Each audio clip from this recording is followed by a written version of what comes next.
Welcome back, ladies and gentlemen, to another episode of Fail PG. Tonight hosted in the dungeon of the most failed person in the world, the king of failures, who will not be named because that would be a success and he can't have that. Welcome back to the game room! Didn't he forget that he failed? Yeah, So, he's already forgotten. What? But that's why he's a universal fail. What do you mean? I'm supposed to celebrate every fail.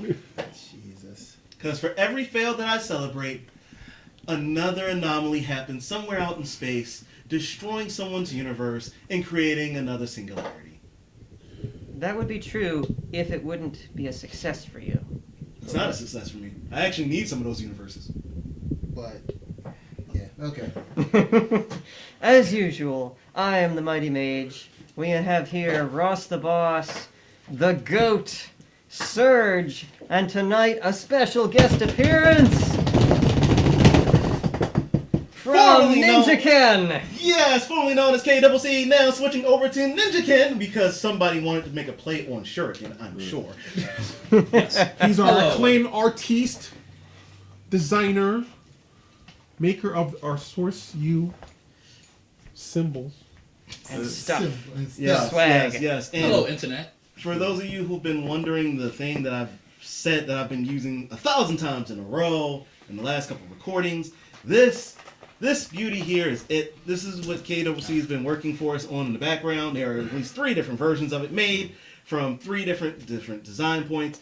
We will be using these to roll our dice and such in. As you can see, the Mighty Mage is also using one on that side of the room because, well, he's DM and he likes to hide his dice rolls.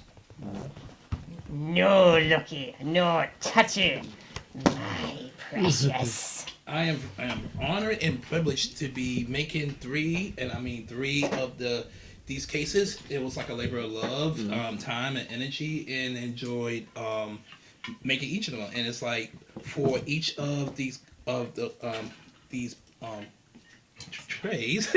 So it was like pretty much I caught on with the craftsmanship of using cardboard. You know, working at a children's museum, and I caught the bug of creativity with craftsmanship with cardboard. Besides, not only that as an artist and a painter, but cardboard is now my new play medium. So I'm glad that these going to be put into use today. So I am thrilled and excited. Very excited. Yeah, these are prototypes. He'll have like the SourceU symbol on the back. Oh yeah. Yes. We're soon. But in the meantime, we are also rolling with a folly that happened the last time we all joined together in person. Not only did these two forget to bring updated versions of their character sheets, but they also forgot their dice again. I have supplied everyone with dice, except for the Mighty Mage, because he actually remembered his this time. Right? Being responsible. He's the responsible one. We salute you. And in case you haven't been keeping it up, yes, I am back to rolling for one character. Sir Regios is dead. He served his purpose. He got the team back together. Everything back on track. It is what it is. You will cry in the corner about it later. My brother's dead. And Stryker, for some reason, is carrying the headless corpse back home. Yes. Just like I carried the kids to bed the other night. And They're all heavy. Were they all headless? Oh, that's right. By the way, by the time this is coming out, his wedding already passed. So everybody, if we could just get a round of applause and congratulations for Boss Ross, who is now a married man I know what you're talking about. with a whole football team full of kids and one on the way. I know what you're talking about. I'm not married. I have no ring on my finger. You can try to resist it. God, it won't come up. Don't worry, Gabe. It's special effects. It's not there. And the funny thing is that he has 2 matching rings. One's gunmetal, the other one's black, and they're both exactly the same. It's as if he's trying to be the one that wins. CGI ring. Yeah. Knocking them together won't give you That's super post bullet effects. deflecting about powers everyone. like That's Wonder not- Woman. Sorry. That sounds not real. Yeah, I'm not doing this. It's not my wheelhouse yet. So, yep. Put your condolences down in the chat Yes. for Mr. Ross the Boss, because he is now no longer the boss. The wife is the boss. She put the clamps on the man and showed this hussy how to dance. I mean, that's true. But yes, I'm very happy. I sound excited. I failed. Oh yeah. Right. Oh yeah. We can tell. Tone the enthusiasm down just a little bit there, man. I know, right? It's so infectious. It's just me, but like every like rap song sounds the same, like the same beat. It's like, oh, stupid. Well, if it'll make you feel any better, why don't you go listen to Eminem and Snoop Dogg from the D to the LBC? I know the Feel old that. stuff's good. I'm That talking was about a nice no. battle. I'm What do you mean? gonna Oh, listen to that's new. That just came out recently. Oh, they made another joint. Oh, That literally just came out recently. oh, You didn't hear that track yet? no. Oh, I'll play it for you after we're finished with today's session. No, I'm serious. Good Like, song. my coworkers were like, "Oh man, you heard this song? Why do they all sound the same? They all have like."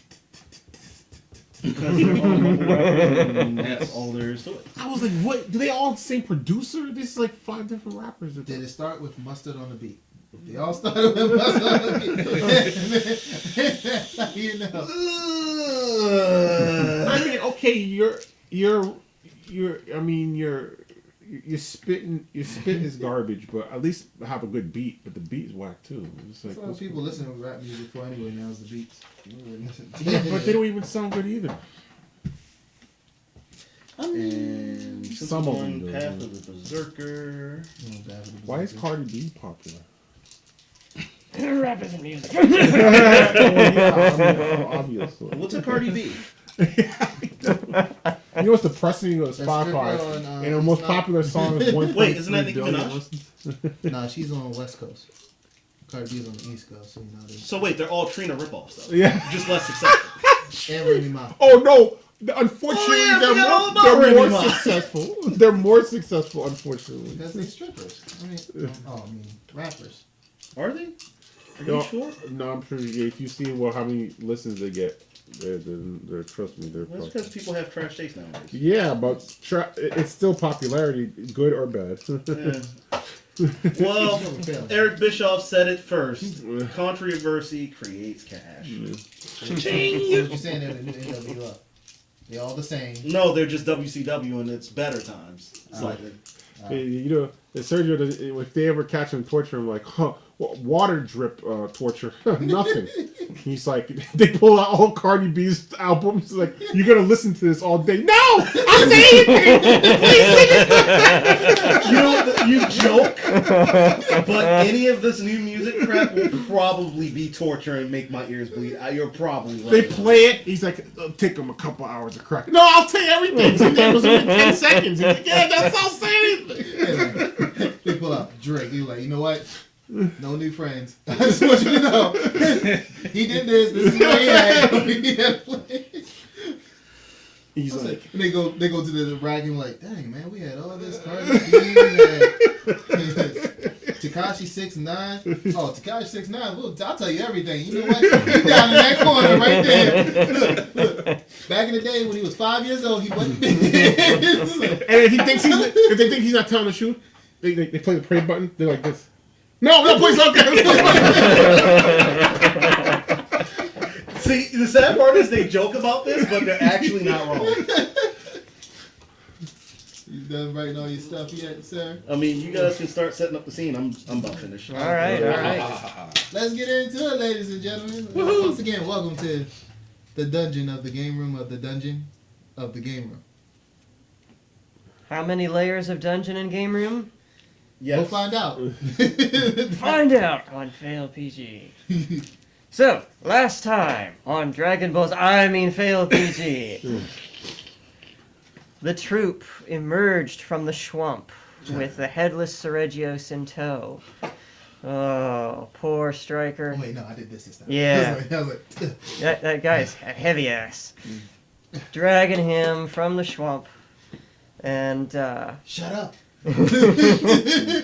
we're pretty sure that he's been haunted now. Just like Ghost Nappa. Vegeta. And, let's see, Gaddock has the head of the monster in the crypt in a sack under her arm, bleeding all over the place. Oh, yeah. And stopped briefly at the farmhouse out in the wilderness to let the nice old man and his wife know that they could not find their missing son. Poor little Franz. Yeah. Poor little Franz. and tried to sneak through the village to get back to the ship and get the heck out of Dodge, but it was not to be. They were confronted by a group of churchgoers headed by Mr. Lothar Bracht, claiming that they had intruded upon the sacred territory in the swamp. Sacred ground had been defiled, and a price had to be paid. And Ronnie offered to take the punishment for the whole group, which amounted to, I believe it's 180 lashes. Oh, that's less than what I thought it was. I said 200. No, 180 lashes. In Christmas. punishment for everyone's transgressions. Ooh.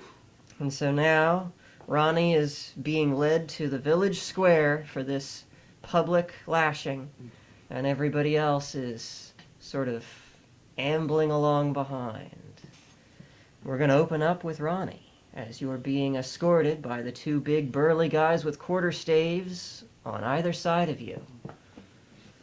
Light touches on your shoulders, guiding you to the village square. Should just yell out, whip him instead.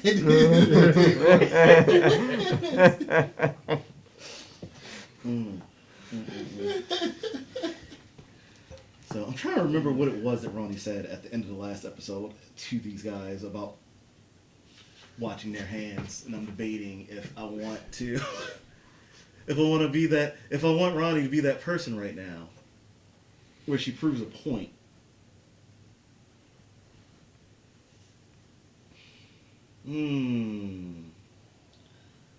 Let's not dwell on it. Yeah, don't hurt yourself thinking about it. I was gonna flip a coin. I can see the smoke Point coming to out the coin. ears. Pointing to the coins there. Those one. Just grab it. You grabbed one already. Oh, No, this is mine. one day at a time. No, I don't like this one.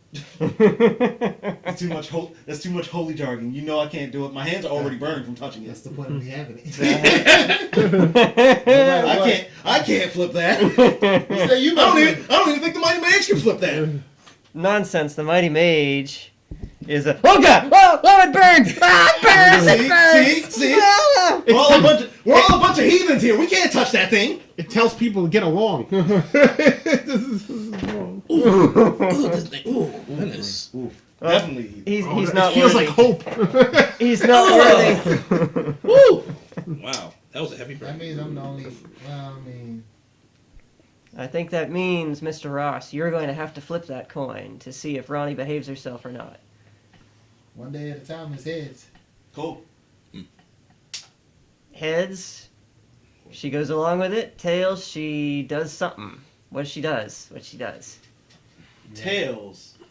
Ronnie grabs one of the guys by the wrist and quickly just Mm-hmm. Judo throw. yeah. Ready? It's heads. She's behaving. All right. That will work on me. I know Northern Eagle Fist.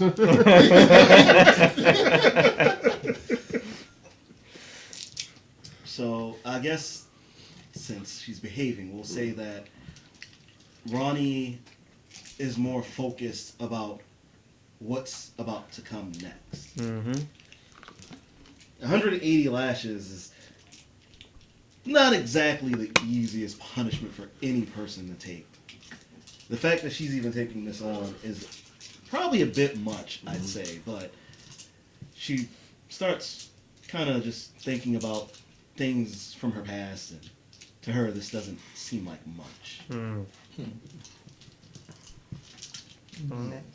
They escort you down to the village square. You see a number of villagers stop and stare at your little procession. A number of them, Ronnie, look directly at you with sort of a scowl, remembering that you had been frightening everybody on your way into the village, hefting your axe periodically as if to show it off. And the funny thing is, she did apologize for it. She Not was that just any highly- villagers were left in earshot to hear you apologize after you scared them all.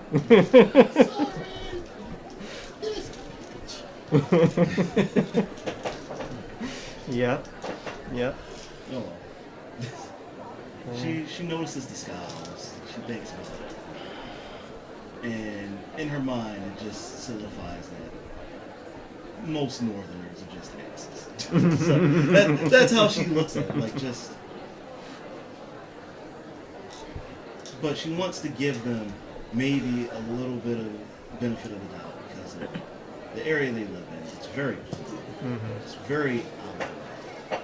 But even then, in her mind, she's been to similar places before. And those communities are much more warm, more giving, more caring. The more and more that she sees in these northern towns, she feels like part of her is being affected. She's not sure how. You round a bend in the narrow dirt street and come upon what you assume must be the village square. It's hard to even call it that because it's just sort of an open clearing with houses bordering all around and a single really twisted, gnarly, scraggly tree growing up in the middle that looks like it should have been dead 100 years but somehow isn't dead or hasn't realized and admitted that it's dead.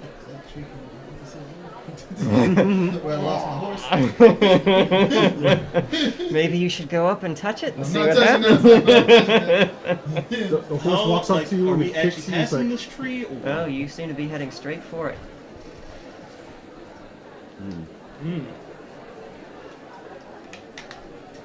Ronnie walks up to the tree Mm-hmm. and calmly places a hand against it.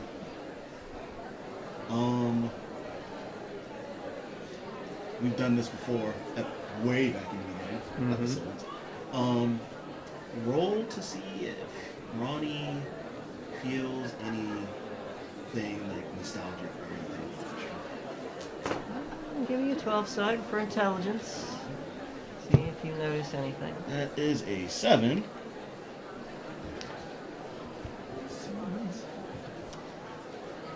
It looks like pretty much all of the trees that you encountered in the swamp, if they can be called such. And you notice as well that it seems really old and like it should have been dead a long time ago, but it hasn't fallen down yet. The stubborn resilience maybe reminds you a little bit of yourself. Maybe a little bit of a couple of your family members. But other than that, it's just a tree. And as you are looking up at this thing, Lothar steps further into the little clearing as some more villagers gather around. And he points a sweeping finger at all of you. These outsiders dared to enter Das Moors without permission and committed sacrilege on our holy grounds. You all know the punishment for violating our holy lands. What is snitch now? I'm innocent. Not pointing at you.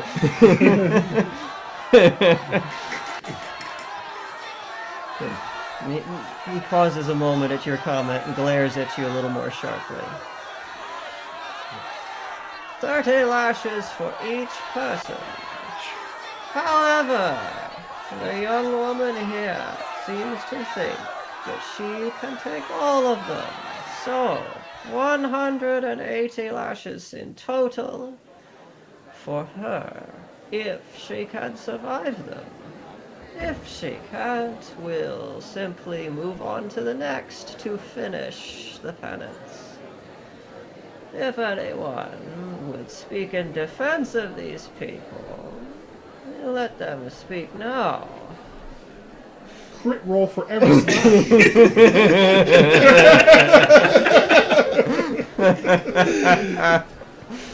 Nah, nobody can survive. all Ronnie lashes. just kind of turns around, sees it. Striker put his hand up, and then Roll put his hand up, and she just easy buys. And Mendel, were you putting your hand up? Yep. Good. Lothar turns to you, your brother, and looks at you kind of sideways. Mendel, You know, I'm looking like she can fight. what what have you to say about this? No person would I deplore that type of public violence. And it's like I feel as though the amount of lashes are too extreme for any person can take. It'd probably be more like if it's to be made like as an example of of the crime. That's where I would say, oh, I'm ejected because it's like again the it's like psychological and it's kind of like say there's a part of me even though I've done some terrible things, but this is a little too extreme, and be like I'm kind of like apprehensive of seeing those lashes. So it could be some type of alternative way of punishment rather than the 180s lashes, if that makes sense. He steps forward and puts an arm around your soldier. I do understand your concern, my brother. I do. It is a large number of lashes. I was quite surprised when the young woman volunteered to take so many. But our laws are our laws. We cannot turn away. Ronnie doesn't say anything, but for a moment, in the back of her mind, she just thinks, at least they're not all the same. To see that sort of compassion, especially from a northerner, she hasn't seen any northerners act. So to see that one acted out of like pure kindness and out of just the thought of, well, first of all, they're outsiders, and second of all, does this really fit the crime? Like to actually even think that way, to question the belief system that he's had for so long, it's just.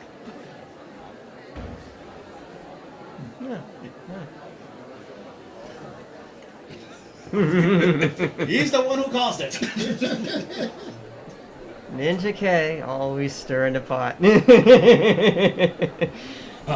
Lothar gives you a little pat on the back. If you don't want to watch this, I would not blame you. It is going to be an unpleasant sight.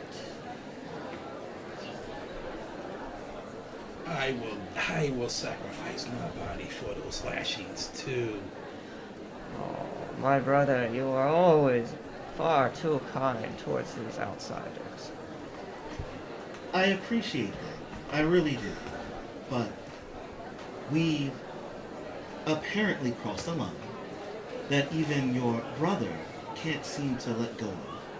Even though we went with mostly good intentions, looking for a boy that he and his minions here gave up searching for a very long time ago.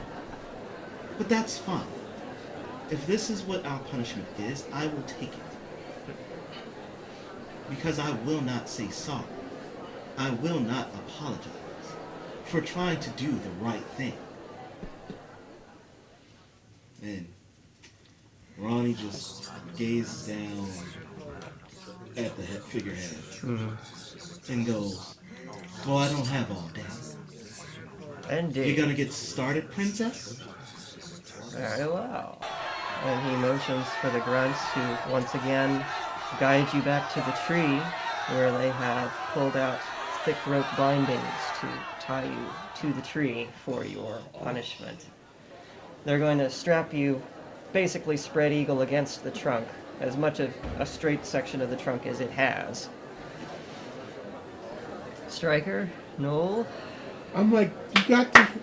You got this. One at a time. You took worse. Yeah, we got this. We got you. You need some liquor? Maybe a lot of that. Don't let them break you.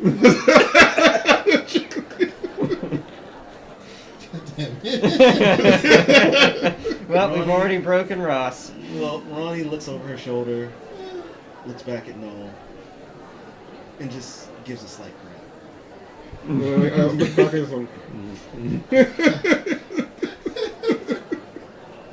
I go, I mean, we still have this body. I mean, we're going to bury him anyway. And she slightly turns her head to Striker. We are not desecrating the dead. And I go, Buddy just kind of rolls her eyes and faces back towards the tree. The girth is so good. Slowly just muttering under her breath. What the hell is he on? but all serious, I go, I put the body down and say, let me tie her. Let me tie her. Now I'm trusting.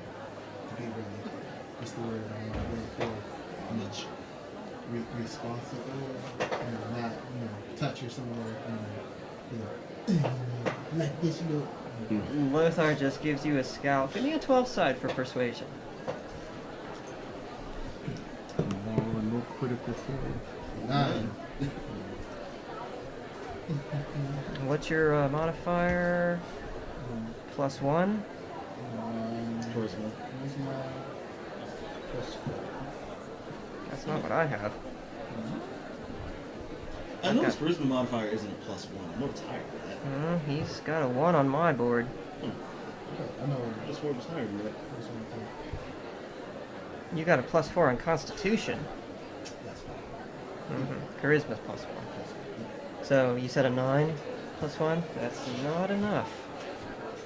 Lothar scowls at you and just sort of folds his arms in front of you and doesn't give any indication he's going to let you pass and go and do that, while his street toughs are busy tying Ronnie's hands and feet so that she's spread eagle on the trunk. Be gentle. She already go through enough pain now. Ronnie looks back at you. It's alright. These boys couldn't hurt me in any way. And if they do touch me when I get free, they're gonna know what it's like to really get touched. And the two toughs kind of glance at each other over Ronnie's head, roll their eyes. Don't worry, Ronnie. I can design those chairs where you sit in the front. We got you. Ronnie doesn't know what he's talking about, but she assumes he's joking. They're so she ergonomic and comfortable. I So read she it. just starts laughing. She goes, "Don't make me laugh." Some of them brothel chairs, very specialized. Yeah, I did see it in the brothel, but they're very comfortable. The ones with the holes in them? No, you can't. You just kind of sit front like this. Apparently, architects use it too. That's what I Just heard. starts shaking her head as her arms are being tied. Lothar steps up beside you, Mendel, puts his arm around your shoulder for a moment, gives you another pat, and then turns and nods to one of the tall, tough guys who leans his quarterstaff up against one of the buildings and uncoils a long, five-headed whip. Kind of reminiscent of Captain's Daughter, A Cat o' Nine Tails. Yeah. He loosens the thing up, coils it out, and then he nods to his friend, still standing next to you, Ronnie, who pulls out a long, thin dagger and starts just at the nape of your neck and starts cutting away your outfit to bare your shoulders and back. And Ronnie goes, "If you needed that done, you could have asked me to disrobe instead." And he grunts at you. You're not gonna need anything when this is done, sweetheart. Ronnie glares at him. "Don't call me sweetheart." Roll a 100 side.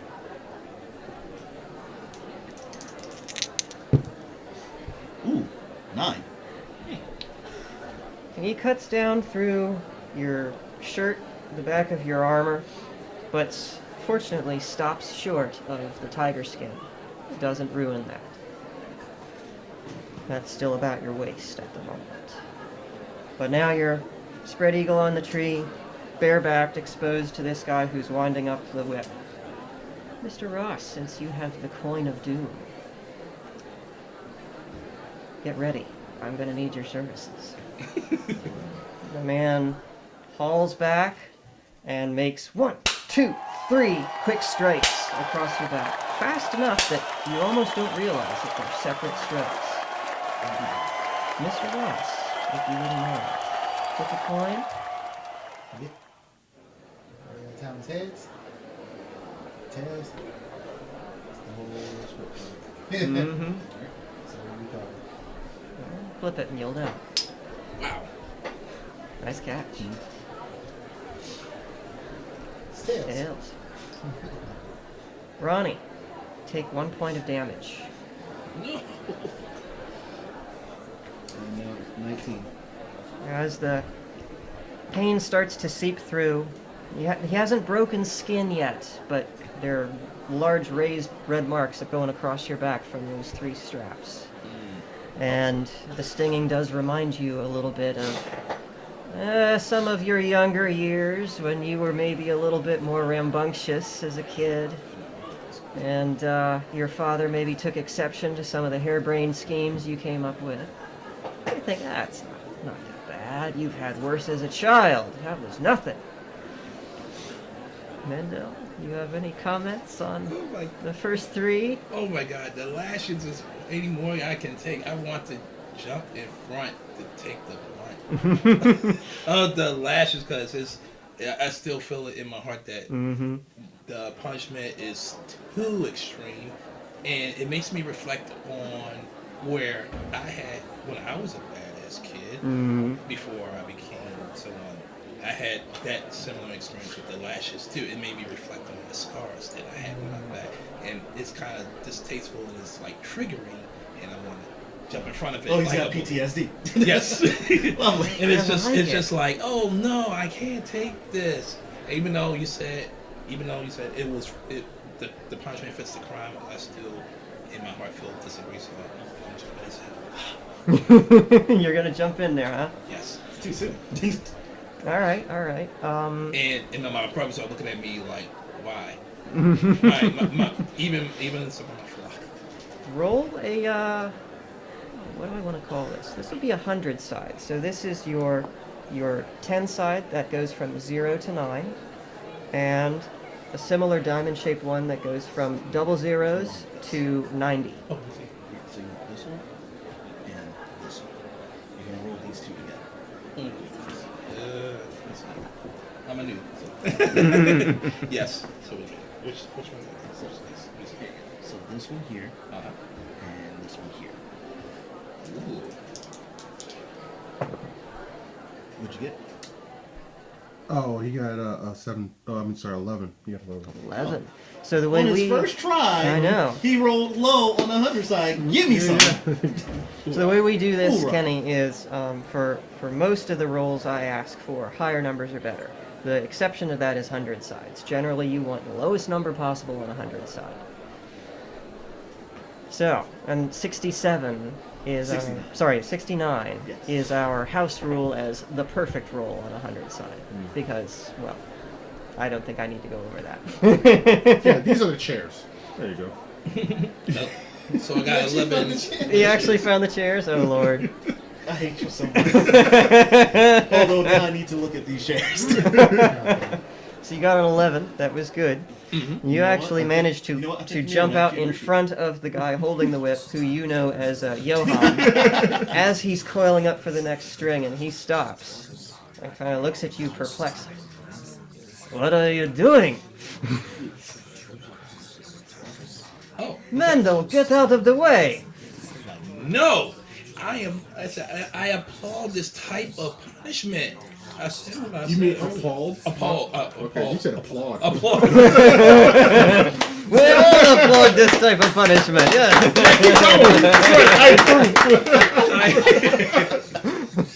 I am appalled by this punishment that this person is receiving. It is unjust and unright. And everybody looking on the side like they look at me like I'm crazy. And it's like something that they never saw nobody ever defy. This type of person, even a person that's like who has a higher hierarchy. The person it's kind of like saying just because the person delivers the punishment does not mean they don't have to be afraid or coward. So that's why I'm like taking the lashes on my forearms. Well, he's not going to take any more whips while you're standing there, because you are Lothar's brother, and he doesn't want to hurt you. But he has stopped for the moment. And kind of like say, do you remember what our parents done to us? And kind of like make him kind of stop and pause for a bit. It wants me to move out of the way, but I refuse to move because I stand my ground. You mean that's when you talk back to Mama and you wouldn't shut up? You say that's different. You're like, no. Roll me a 12 side for persuasion to see if you can sway Johann. You got a 9. A 9. Well, it's not quite enough, although he does still sort of pause there, and he's scowling down at you. I know, but is what your brother demanded. And Ron speaks out. What's your name there, fella? My name is Mandel. Pleasure to meet you, Mandel. Happy to stand by. Happy to stand in front. No one should not receive this type of punishment. Mandel, I would agree with you. Full heart. However, I'm gonna need you to step out of the way. And Mandel pulled part of his shirt and revealed those lashes. She can't see you. Oh, I mean, kind of like That's walk you. past and walk outside and pull part of his clothing to receive those lashes and state the reasons why he does not deserve. You don't deserve those lashes like he did. So he continues to stand in front of you, even though he done the crime. Ronnie takes a hard sigh. Better in prison. It is. You've impressed me today. When we arrived here, it seemed very cold, very callous, like people. But it is nice to see someone who genuinely cares. I really do appreciate that, especially coming from where I'm from. My whole entire tour of the Northern Isles has been nothing more than one massive disappointment to another. To watch and see how people treat each other.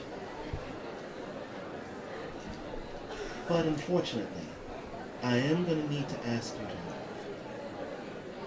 They do a close-up on the line, see one tear drop. And he says, "No." He said, you must not be made as an example as you see the example of my lashes." And they like real deeply like grooves and cuts. Like they were like lifelong. He said, no one should not suffer that type of punishment like the others, and I will defy the orders, even though it's my flesh and blood. And his brother is like, stop being thirsty. Since one cannot see, I'm going to defer once again to Noel and Striker on this one because Ron can't see shit. Mm-hmm. So, boys. As, already broken. yep. He's like, don't worry, the chair's gonna be extra comfortable with the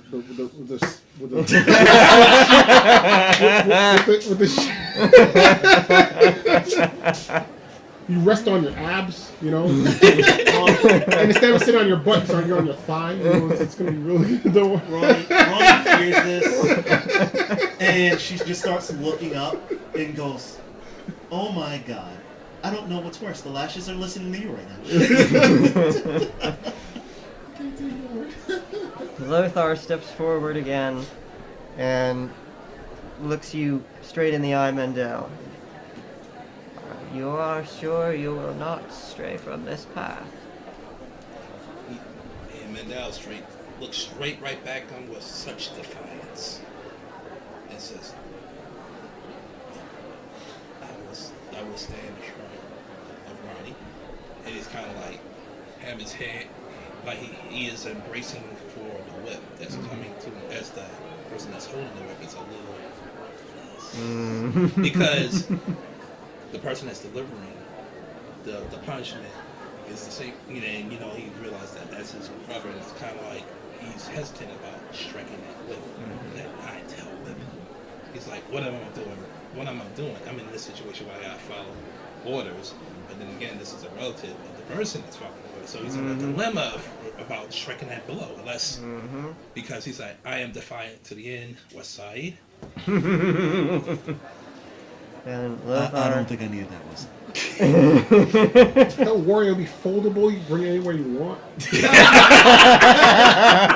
In that forward leaning position, you can lift weights. Oh my god, am I gonna name this? Am I gonna end up naming this episode Noel's Chair?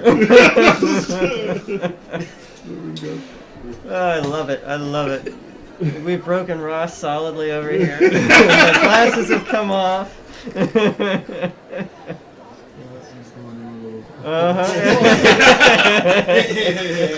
buddy. Would you like a hat to hold and chain instead? No. I like my mask. See, I can come So everywhere. he's staying in front of my brother and in front of the guy holding the whip. No. He's standing his ground. Black and Urk, we have this ointment. Okay, at Use least for that other one things. wasn't about the chair. I'll let that one slide. And it's rocking. If you pay a little extra, he'll make it rock. Probably rolls her eyes as soon as she hears All that. right, everybody.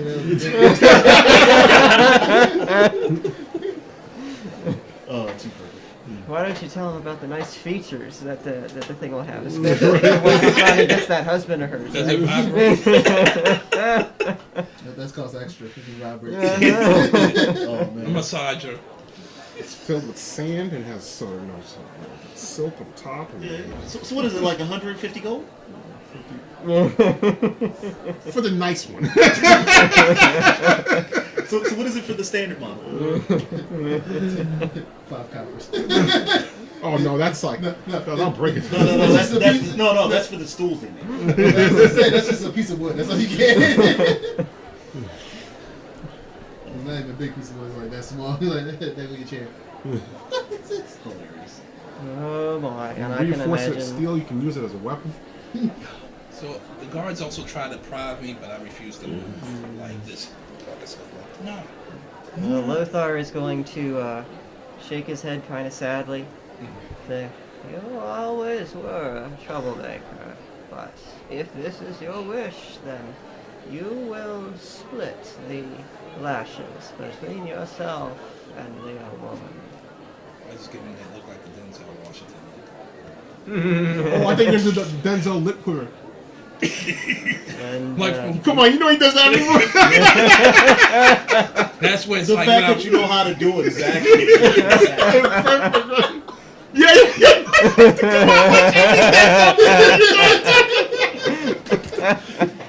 just give him like, We make fun of it, but he sells it so well.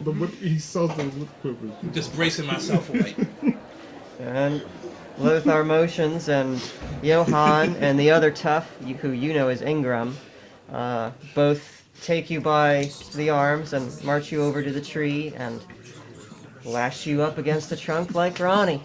Although they have the decency to take off your shirt properly rather than cut it off. And lay you up there. And Ingram and Johann exchange a look over your head, and then Johann leans back to you. "Come on, Mendel, don't make me do And this." that tear comes out. Oh. Like, I'm like ready. Alright then. Close up in my face again. Come on, brother, man. It's like, you're not really going to do this to your own brother.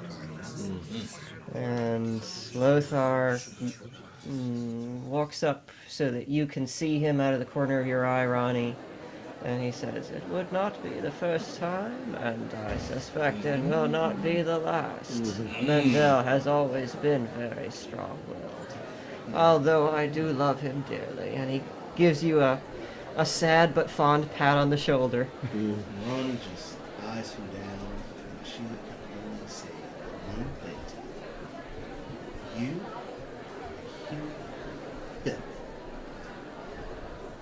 That's funny you should say that, coming from one who defiled our holy ground when I warned you to leave. And he turns without waiting for a response and goes back to where he was standing, next to you, Stryker, and waves a hand, and Johann hauls back. This time for you, Mendel. 1, 2, 3 stripes across the back. And, Mr. Ross, would you mind flipping the coin?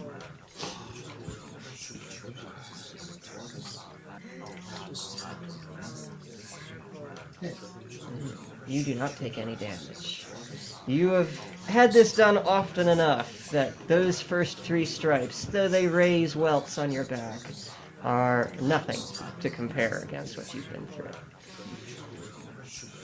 Johann turns back to Ronnie, and again, 1, 2, 3 quick stripes across the back.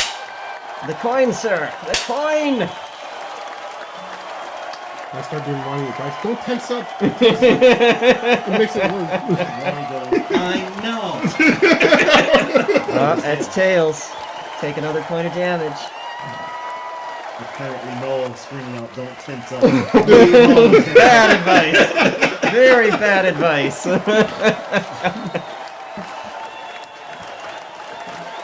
Ronnie, do you have anything floating through your mind as the pain lashes through you a second time? Sweet Jesus. Ronnie kind of drifts back to a memory. Back when she was younger. It's her and 2 of her older brothers. They're lined up, hands behind their back. And their mother is standing in front of them.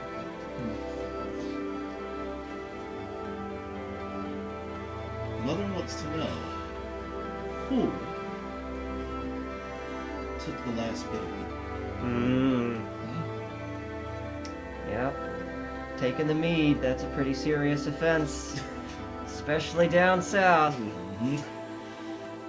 And of course, everyone is tight-lipped and refusing to acknowledge that any one of them took it. You know how many times I got stung trying to get the honey to make this meat?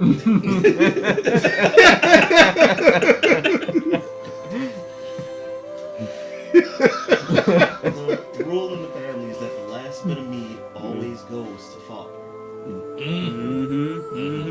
Because of all the work that he does to bring in stuff in order to prepare the meals and such like Yeah, the that. big piece of chicken. Like big Exactly. turkey. Exactly. Going out there hunting chickens, yeah. You can't have the last piece of chicken.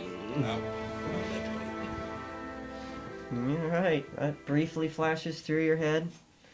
And then, Mendel. 1, 2, 3 across the back! Again! Heads, once again, you feel the sting, but it's not nearly as bad as some that you've endured. You start to suspect that maybe Johann's going a little light on you here. And I look at him like I'm not phased. Denzel Washington. Now shedding just one little tear because it's just like from them strikes, it's just bringing back memories where their father struck them, whipped them for any form of discipline. They were acting bad, like baby kids or something like that. A very common punishment in this village. Yes. And maybe a bit overused. Yes. Yes. It just like it conjures up memories where it's it may not have been the whip, it might have been a tree branch. Why don't you just banish us? And banish your brother, apparently. I would never banish my brother. I love him. He is my brother. He has an honored place in our village. What's that? Love? And he grins at you and says, "You have never had any children, have you?" That I know of. Okay, that one popped me. I probably have like 2 to 12 running around. I've been around. Yeah, none of them yours though. All your wives, but none of them yours though. Oh my. And he does, his eyes kind of tighten a little bit as you make that remark. Clearly what he thinks of that is not very highly. But he says, Sometimes you must do things, unpleasant things, to the ones you love to teach them discipline. My brother, although I love him dearly, is a wayward soul, and he often needs to be guided back to the path. I found myself that my friends have guided me back to the path. The guy I'm holding right now, I consider my brother. I think I'm still holding his brother. Strange taste in trophies? Perhaps. I didn't kill him. If I would have killed him, yeah, I would have been like, yeah. But no. Can you give me that song? The ghost of Regio's like, dude, just put my body somewhere, dude. Actually, wait, yes. Does Sir Reggio's ghost appear in this one? Yeah, the ghost of If Regio's Sir like, Regius has something to whisper into Striker's ear for that, sure. he's like, dude, just dump my body, man. I'm good. Just tell me about it. Striker, as you say that yeah thing, you suddenly hear in the back of your mind, yeah, Striker, you tell that piece of shit. Absolutely. And after this, don't forget to go and get some of that drink for me at the White Snake. I am fucking parched. By the way, have you seen my head? Now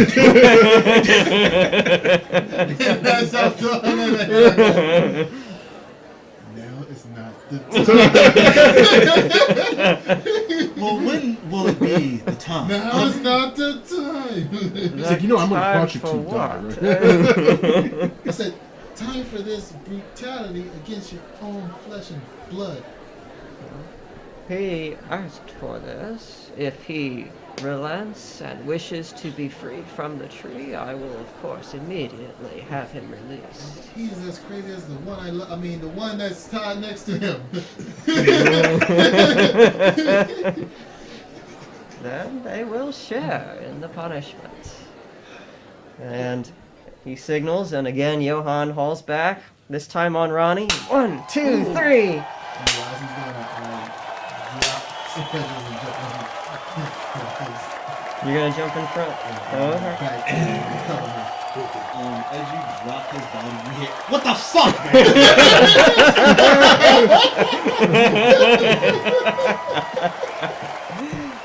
Oh, yes! That one broke me down.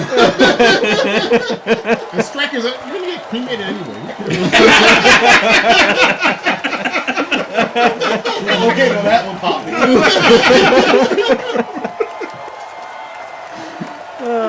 Roll me a 12 side for Dex to see if you can jump in before this guy delivers his strike. Where's 11? Oh wait, we got Kevin Hart to hear. Don't make him laugh. Don't make him laugh. Hey, don't make me laugh. Don't make me laugh. Stainless steel urn, I swear. They're not iron and wooden shit. There's Regius on the ground. God, this man is so... He rolled as well off of that.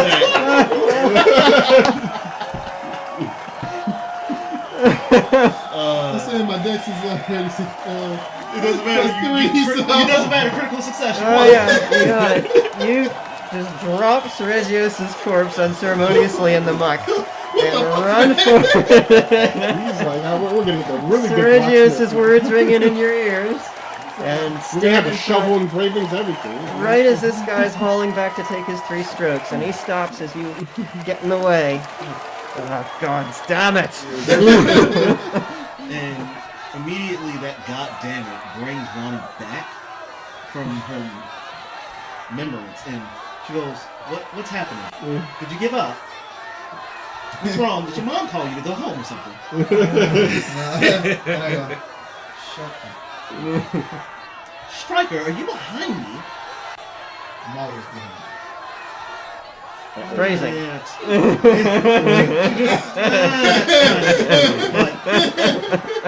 what are you doing? Get the hell out of the way. You should have done this a long time ago.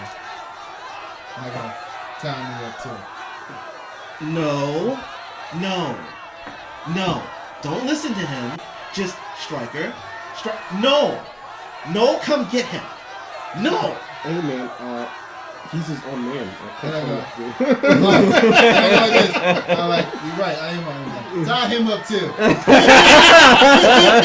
He's like, this man is a madman. I didn't have time for this. Oh, I'm not getting a chair made for you. I don't think it's made for men. Unless you go to the table. Ronnie's eyes just start bugging out as she's staring at the tree. She just goes, Gaddock! Gaddock, come get him! I was like, Gaddock is not here right now. Yeah, Gaddock's nowhere to be seen. She Please just leave sort a of message. slipped away. And in realization of this, Ronnie just looks up, looks down at her feet, or at least what would be her feet if she wasn't spread so far apart.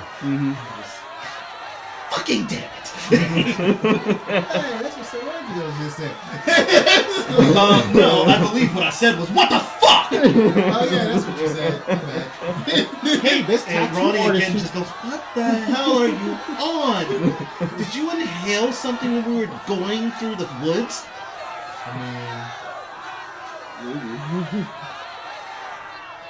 I sit there like, I don't know what to say to this. What do you say? He was talking to SourceU. I don't know, man. Did you inhale something? I don't fucking know what you do. It's not like I don't care about y'all, but we need an able-bodied person to bring us back to the show.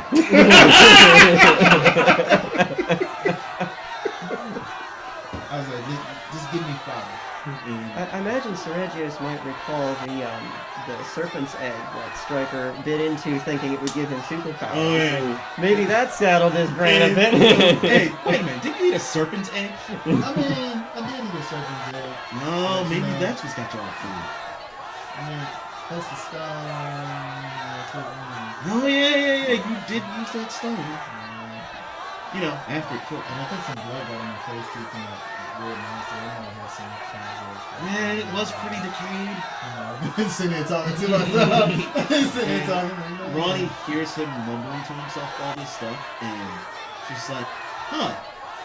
So he's basically brain dead.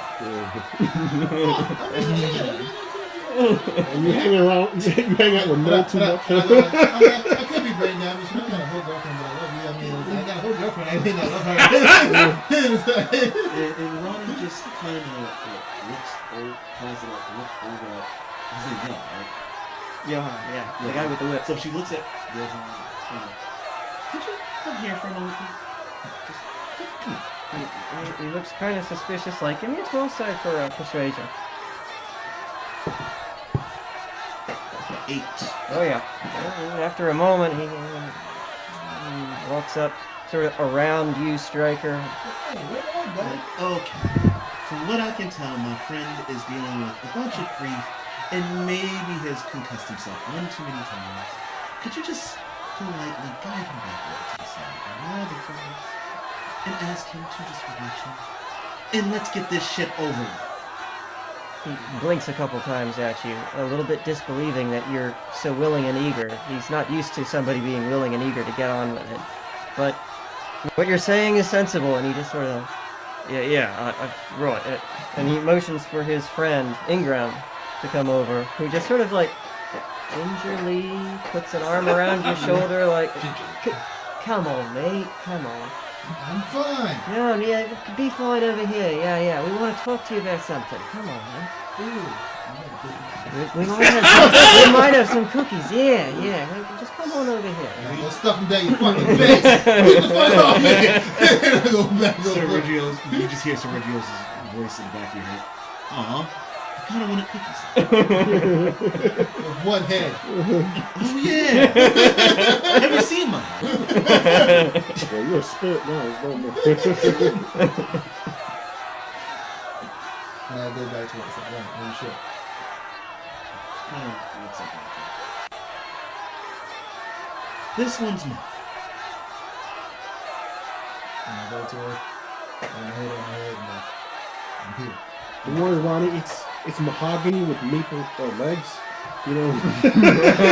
Just give me a shit, you fuck up. That I can do. I walk over to Noah and I'm like, hey, no, guess what? Cookies! Hey, you're pretty good. Okay, that broke me. Yeah, Ronnie, it didn't work. He likes the cookies. And Ronnie just shakes it. Lothar's regarding all of you with a mixture of awe and concern. Deep, deep concern. Like, what crazy people have landed on my doorstep this time? But he doesn't know this is a crime out of the crime. Okay, you know what? Just get him out of here. The cushions would be dyed red. So they'll match, you know. Can I have black and white? Don't mind. As they're having this conversation, Ronnie just goes, "Well, come on, princess. We don't have all day. We're losing sunlight. And I'm pretty sure people would like to go back to the lives. I mean, I'm looking at this one guy just over my shoulder here. He looks like he's about ready for that."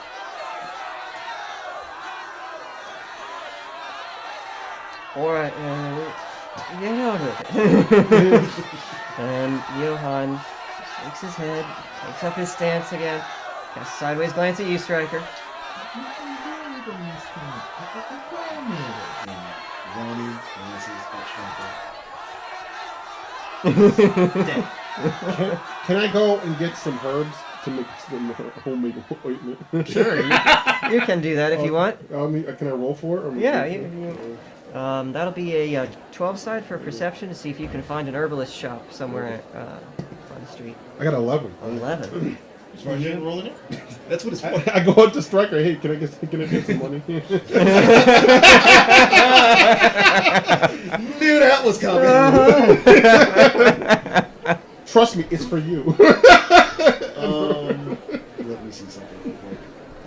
It might actually be. Do you actually have any money left? Wait, this Stryker?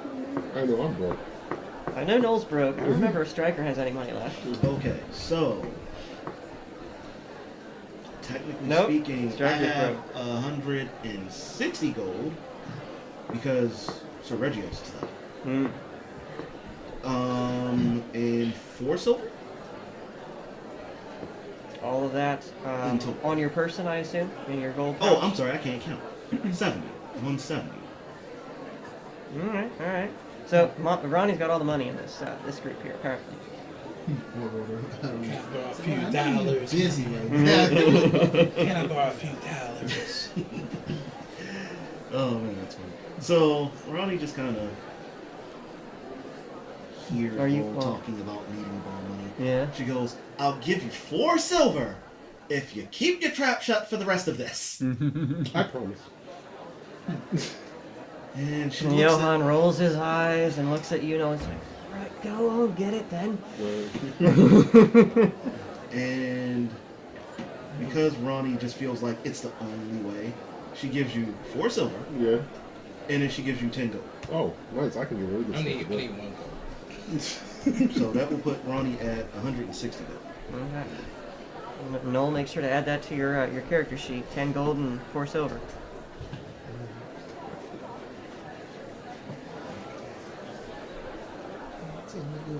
And Johann's just sort of standing there with the whip at his side, looking at Ingram with this exasperated expression, like, oh my god, what have we gotten ourselves into? Let's go.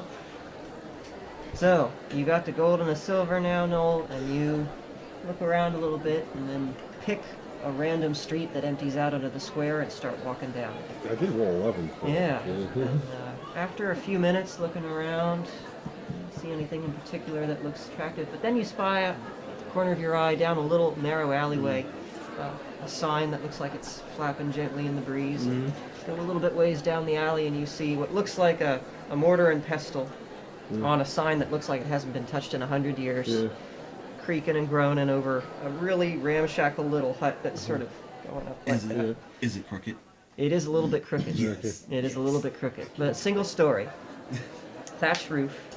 You can smell some rather nice aromas actually coming from this place, and some sort of bluish smoke trickling out of the chimney.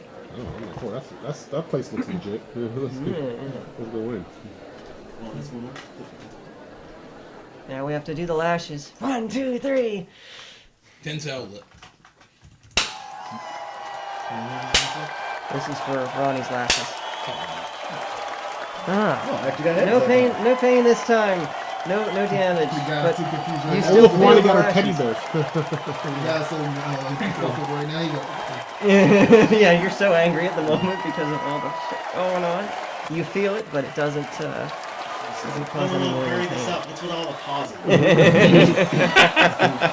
thought the idea was to get it over with, not make a spectacle. Oh, now I can Where is it? There it is. You step into the herbalist shack, and immediately you're overwhelmed with a million heavy scents. Some of them pleasant, some of them not so much.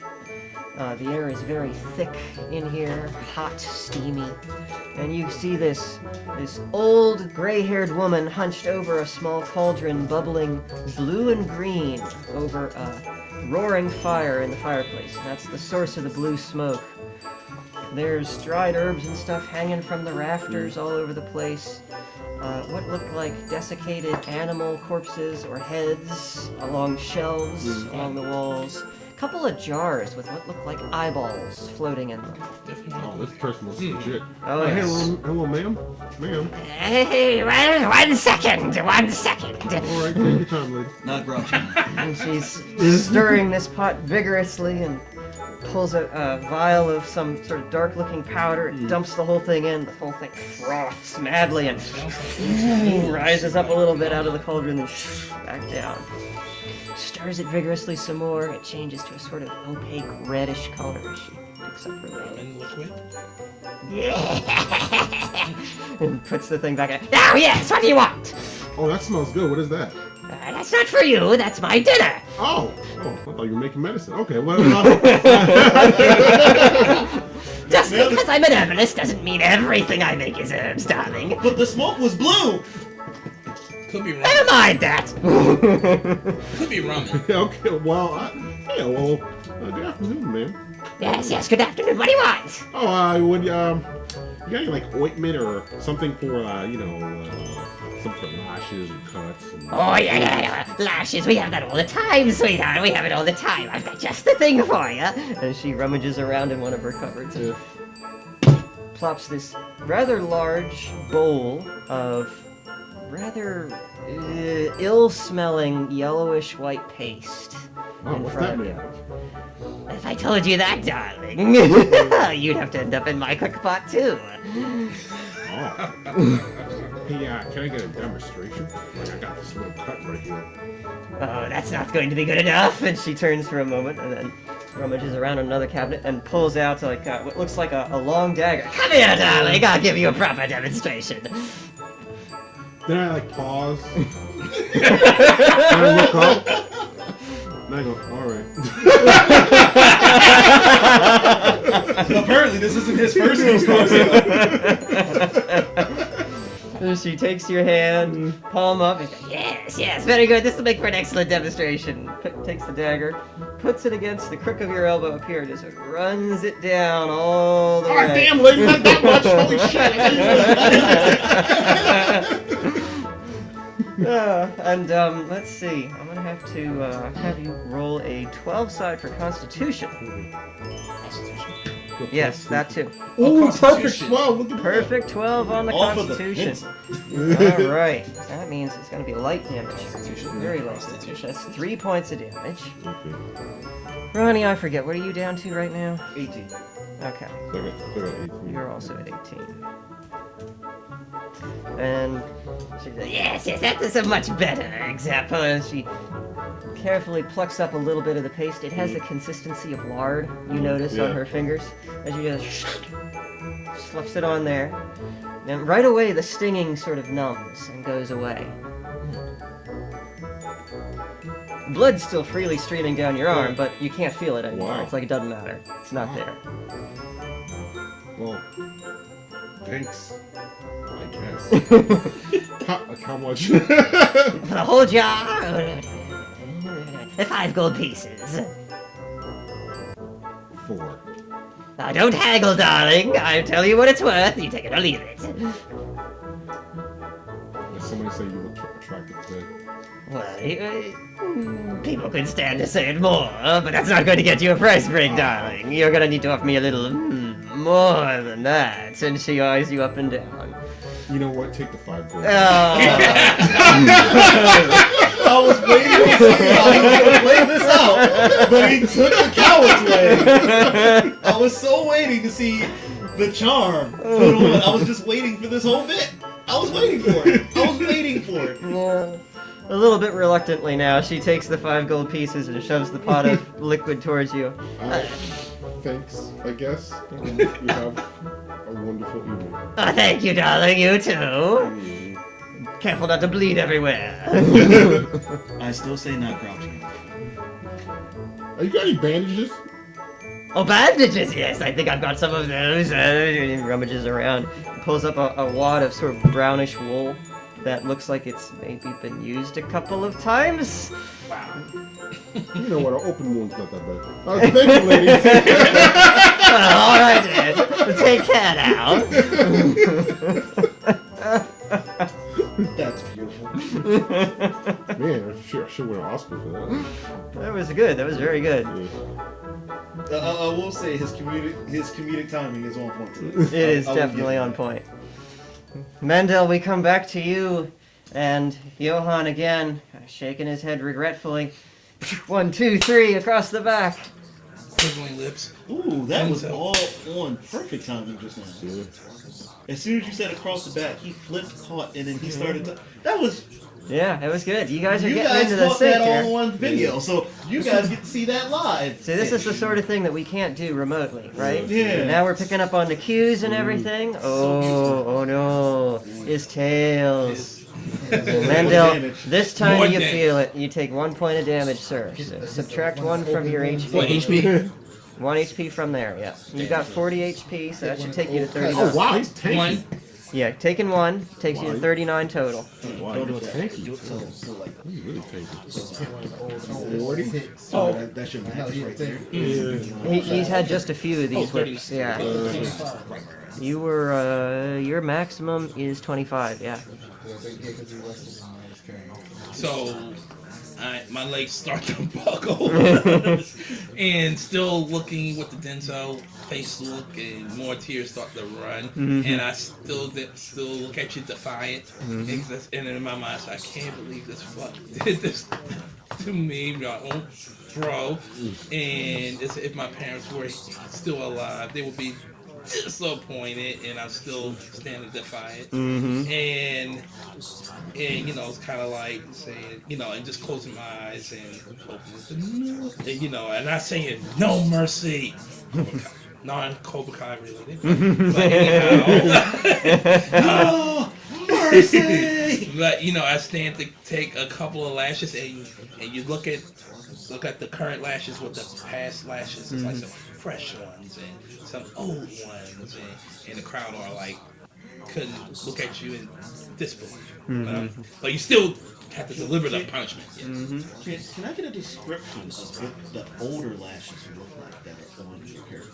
Oh my god, it is like scars. It's like black marks and kind of like stitches, as opposed to the new one, because you have the cat with 9 tails, and this is like much more fresher, and it cuts deeper, because the old marks are like healed, but you can still see the marks.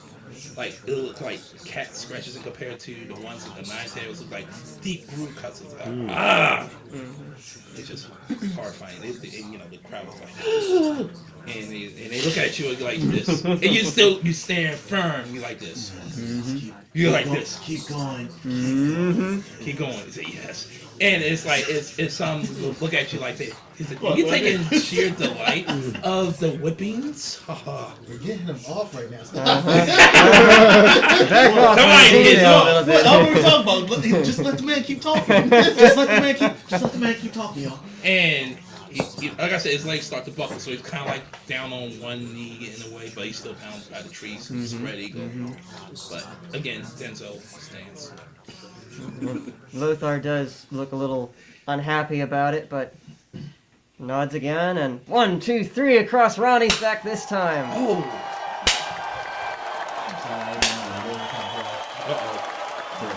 Yeah. Take another point. So the corner of my eye as soon as it went down, I was like, And you remember old Mama Inga standing over you and your brothers. That hawk nose, long and thin and entirely too sharp, making her look 10 times taller than she actually is, as she glares down at every one of you. She's easily as tall as your brothers, which is saying something, because they're not short. Glowering at all of you. All right then. Which one of you took the last of the mead? Speak up now.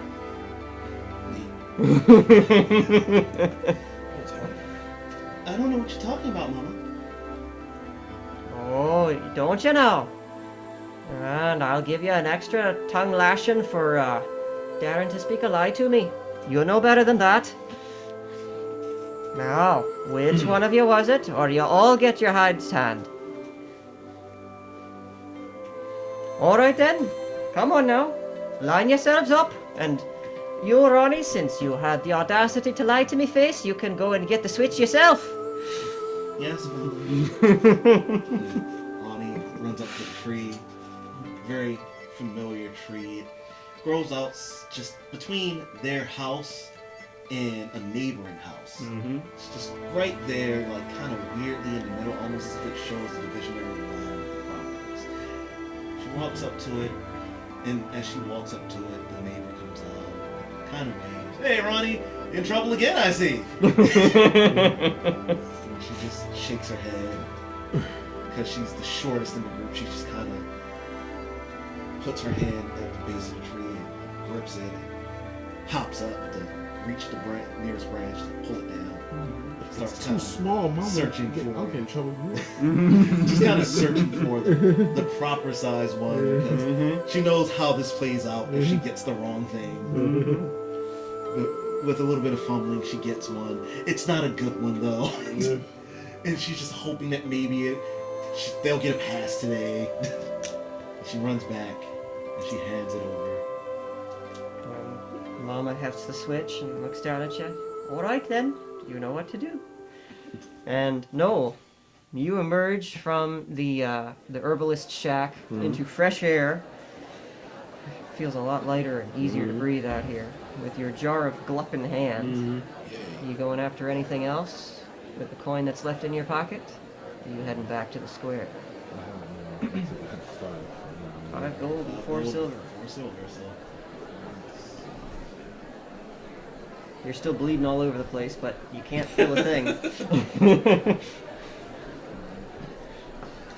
I know Striker has gold left, but since he doesn't have his information, we don't know how much he has. I'm pretty sure he has something. I searched for like big banana leaves and see if I can put it over the cut. Okay. Give me another 12 for perception.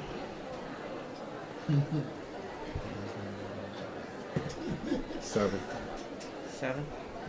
You look around for something that you could use to wrap your wound. There really aren't any other trees around here except the scraggly dead-looking one in the square.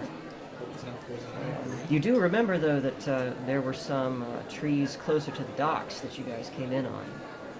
Yeah, let me go switch there. Yeah. We'll start heading to the docks. Let's see. Mendel. 1, 2, 3 across the back. Oh my god. That looked like heads. Heads? Alright. I You actually feel caught the that sting, one. but no extra burn comes with it. It does remind you very much of the many times you've been under the lash. Your own parents, your brother, on multiple occasions. Tough spot to be in. And the crowd of onlookers, some of them look horrified, some of them are shaking their head, thinking, oh, that wayward child again, always getting in trouble. He's screaming like Braveheart. Freedom! A couple of them shaking their heads. A few of them exchange smirks. The other knee buckles down because the pain is starting to get to him, and stand up strong. He's trying to stand because the amount of pain in the lash is cutting deeper than the previous beatings that he took, and so yeah, that whip is whipping his ass literally. I mean, it's like taking a toll. Tears crying and still look defiant because he's down on his knees and he's still bound. And Ronnie's still standing, looking towards Ronnie, and because taking those hits, and those lashes still coming. So yeah. They are still coming. That's another 3 for Ronnie. Heads. You feel the burn through the haze of memory, but no additional points of damage coming through on that. You remember vividly the stern switching that your mother gave you and all of your brothers, although she never found out who drank the last of the mead. And you remember your father's disapproval when he came home to find out what had happened, but since justice had already been dispensed by Mama, there was nothing further that he added, except the rather disappointed look, which may or may not have cut even more than the switch. You always remembered looking up to him, big strong man, stern but fair, he was.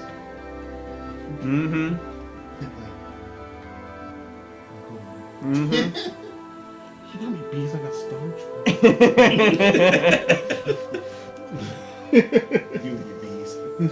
After supper, with your old man, he takes you aside and sits you down at the end of the table, away from the others, and looks at you sidelong.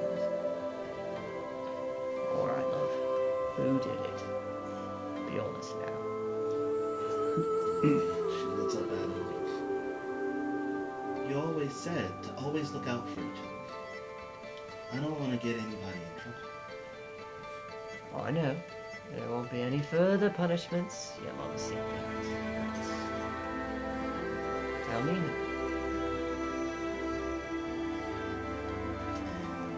She looks Man, at I don't understand. him.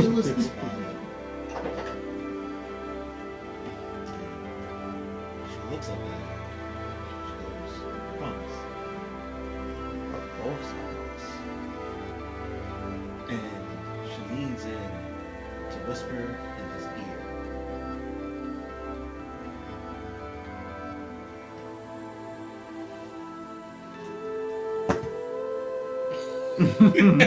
That's Oh no! And Papa nods. Thank you, love. Go on and play now. and Ronnie, instead of going out to play, like most of the girls in the village would do, instead goes outside, and instead of playing, she walks out to a plot, much like the one that they saw at the farm when they were heading towards the swamp. And she picks it up, heaves it on her shoulders. Because she's a lot smaller, instead of like full sprinting or anything crazy, she's dually struggling to push this thing, but she's doing it because she's seen her mother do it, she's seen her brothers do it, she's seen her uncles come by and do it sometimes. She tells herself that no matter what, she's going to be as strong as the men and women that she comes from.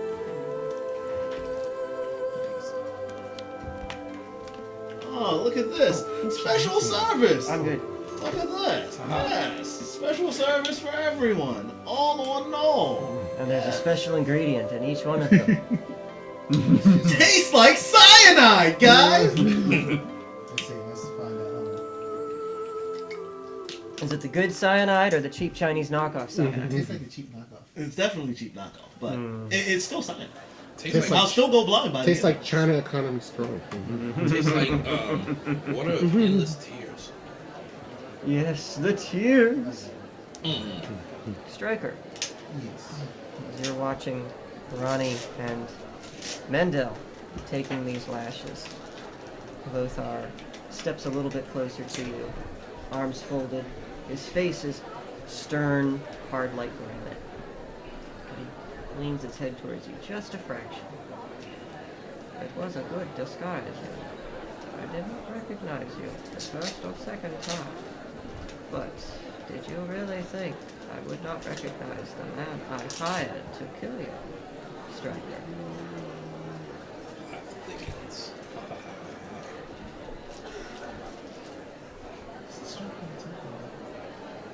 You know better. Almost a year it's been, has it not, since you last traipsed across our holy grounds. I told you then we would not tolerate this. Sounds like But I was forced to come. By whom? That witch in the north? In that monastery? Someone else? Who is sending you into our holy lands against our will? This guy. Just tell him Tina. Just tell him Tina. Who's this guy? Is it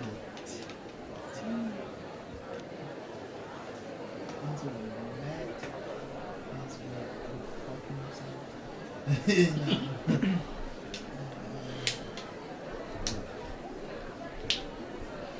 Did not want to come back here. Tried to leave this place. We couldn't go any further than where we wanted to go. How did that work?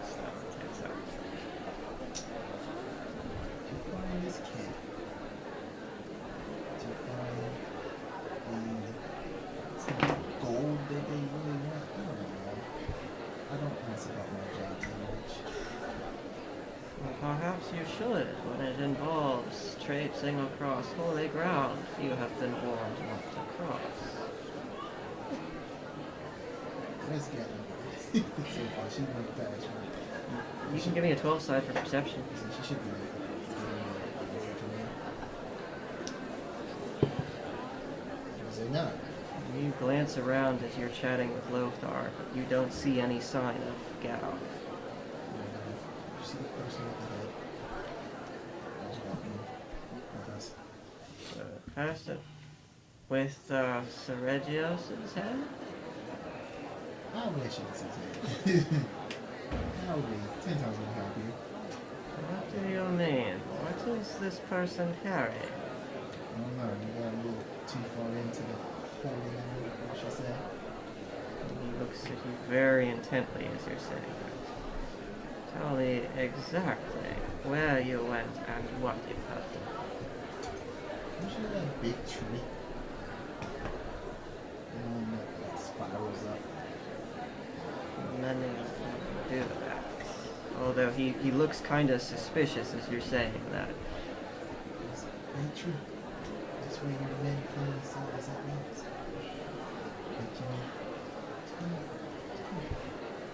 But well, we weren't there yet, but you know what I mean. So, we got to this tree where the big old ravishing dogs, the wargs, that thing. I did warn you that there were wargs and worse things in this moor. Went against that and there was something else. Don't know what it was, just know we fell it off. He lost his head. We just went. I pause before I say one more word. Because he's not talking. Before we get the hell out of here. Seregios, do you have a comment to add to that? You know, I don't like the way he's looking at us. Perhaps you've said too much. No. You go traipsing down the path that you think leads back to the docks. Give me a 100 side to see if you get turned around in the alleyways. Oh, goddammit. We're doomed! Doomed! alleyways. Rule of zero. Oh, I got a 60 straight. It's not that bad. It takes you a little while. 9 off. Why? Why can you roll a 9? Takes you a little while, but you eventually find your way to the path that you guys took from the docks. Okay. Walk that way, and Ointment. you can see the foliage starting to sprout up a little bit more. You find a couple of decently sized shrubs that have leaves that you might be able to take some of those and wrap them around to stem the bleeding a bit. Yep. Well, guess that's what I do. You sure you're not seeing anything? Give me a- whole lot of bloodletting. Might see things. Yeah, you've been You're losing split from blood. stem to stern there, bud. How bad is it? Give me a 12 side. How many fingers? I do the crazy lady, didn't I? That's just gonna go. Yeah, yeah. 12, so, okay. 10. A 10. You feel a little bit woozy, but Here we go. you put your hands on these plants and no, you're not imagining them, they're real. You're able to take a few Fingers stalks am I of holding? long How many leaves. fingers? There are 4 lights! What do you mean? I'm Lights. seeing 20. Little gray men. Yeah. I mean, Start wrapping your arm up, Yeah. and as you're wrapping, you can catch a flicker of movement at the corner of your eye. now you're hearing things. Looking up, and you see 3 hooded figures rushing down towards the docks. One of them looks kind of familiar. Has a little bit of a tremor to his hands and a little bit of a jerk to the way that he walks. Somebody you think you've seen before, but you can't see their faces, and they're just gone. Cheep, cheep. When you say gone, they're running. They're walking very quickly down the path, and they came out of an alleyway ahead of you, so you don't. You're behind them. Oh, They don't see you as they go. I go, hey, what's going on? Where are you guys headed? All 3 of them pause for a moment, and they look back at you. Give me another 12. Oh boy. This is a perception roll. 12. Oh yeah. Oh. Mr. Knoll is rolling hot today. Yes. And as soon as the 3 of them turn around, you immediately recognize the face of Twitchy, who grins momentarily like he's happy to see you, and he kind of waves back a little bit. The guy 1 step ahead of him looks like the assassin who followed you guys into the Oracle's chambers and then properly shat himself in the corner in fear. And that 3rd fella looks an awful lot like the guy that Stryker stabbed through the throat when you guys made a run for it in the forest. Oh wow, you survived. A week or more ago now.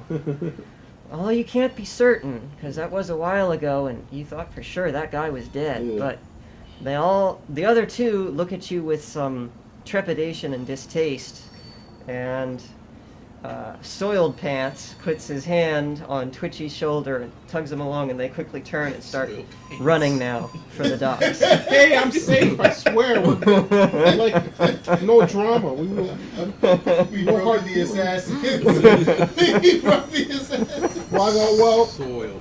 good travels, Twitchy. Bye. Bye now! Can you see it again? It's always nice when you get sick. Always nice to Tell see you. Striker I said hi. Yeah. So they run off.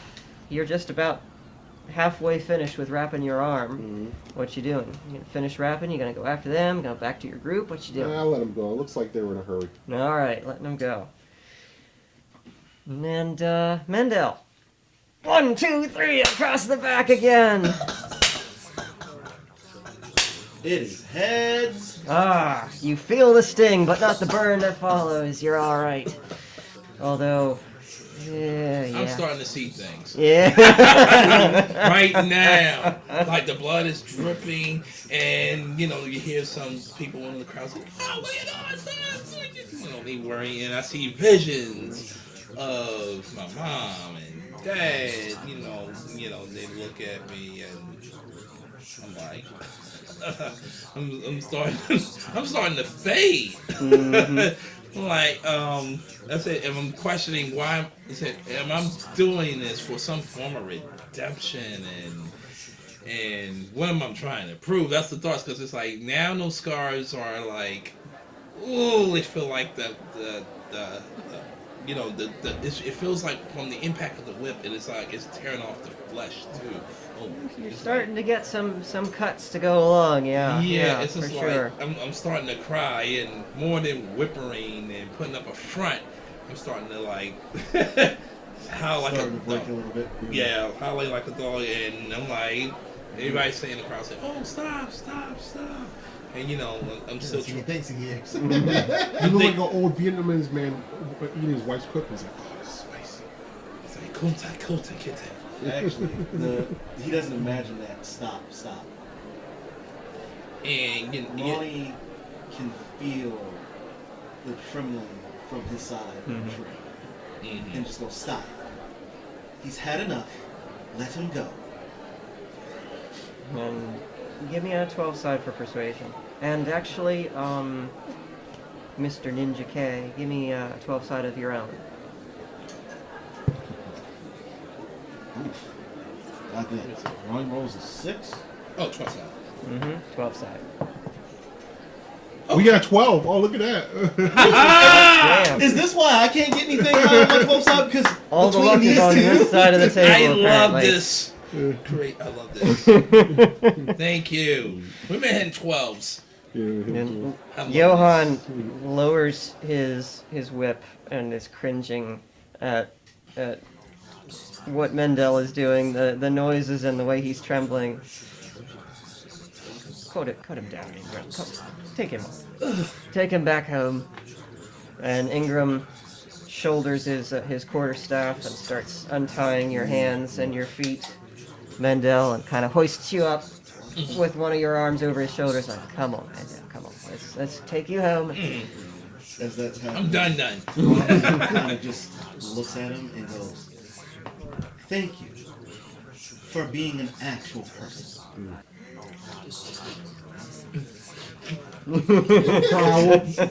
Well, I'll get mine with a point belly.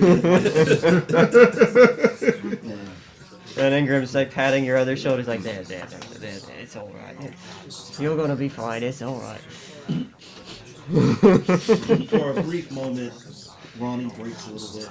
It's like, poor lad doesn't deserve any of this treatment. And she looks back towards the figurehead, and all that sadness, all that woe immediately washes away and is replaced with pure, adulterated rage. 1, 2, 3 across the back at the same time.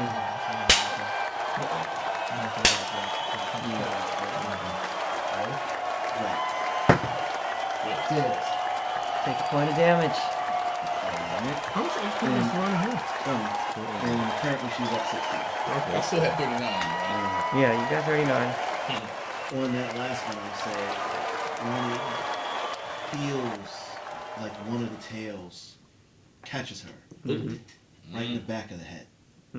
Ooh. You can feel the sting. And it triggers a very unpleasant memory for her, one that she always tries to forget. Her first time in an actual fight. It's her with one of the many boys in the village, and her oldest brother, Hudson, proceeding over this.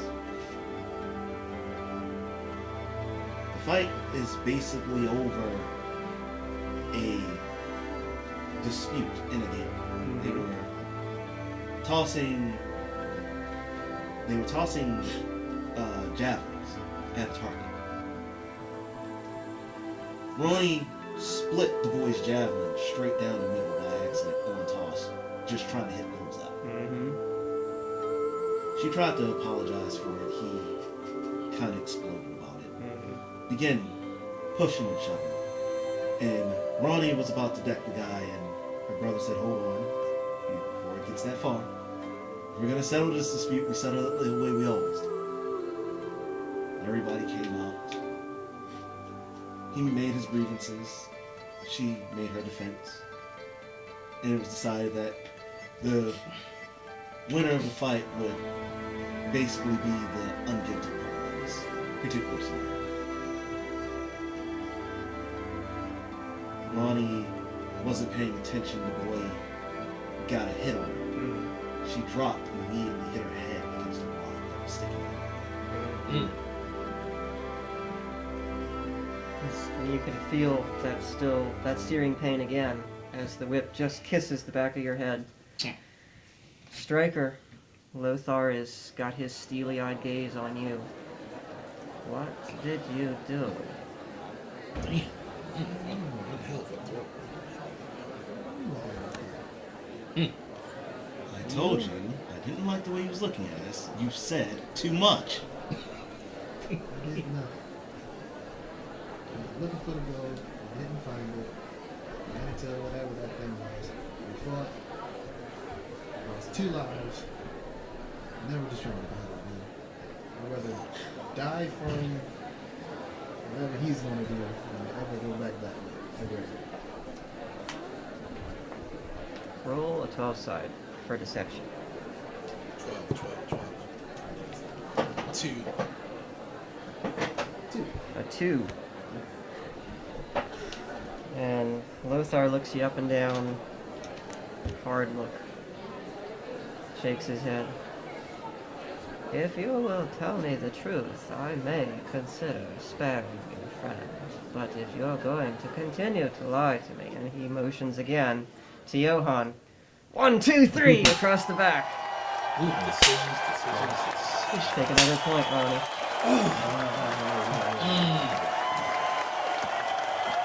Poor Ronnie.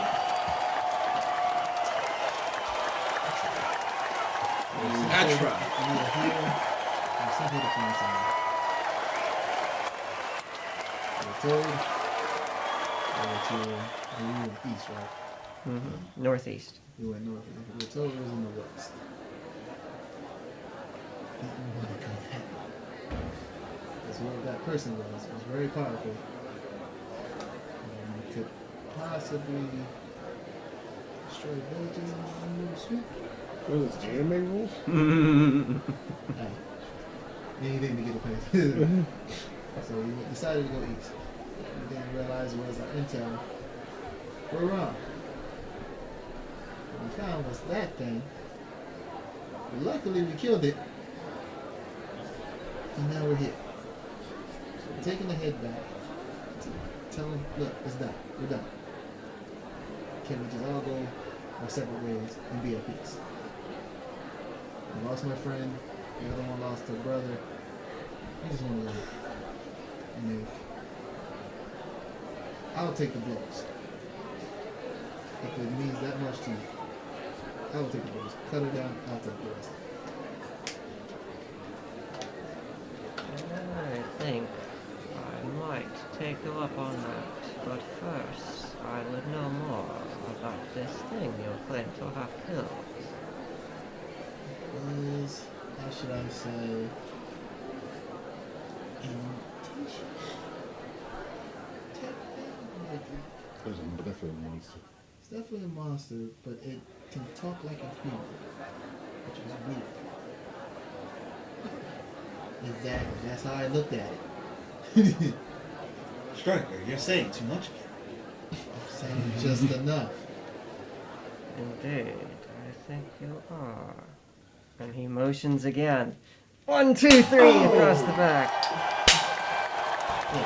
Heads. No. Ronnie. I'm coming back to you. Oh, okay.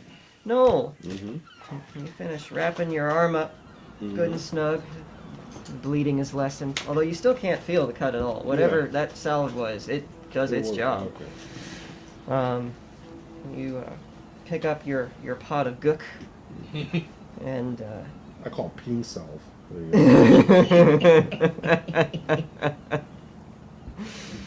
and getting ready to step away from the bushes. Suddenly, Gadok is standing in front of you.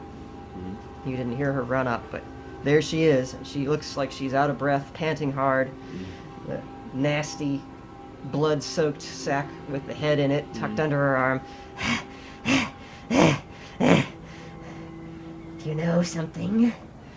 I think those 3 freaks that got on the boat that Stryker was so interested in took something from that tomb. Like what?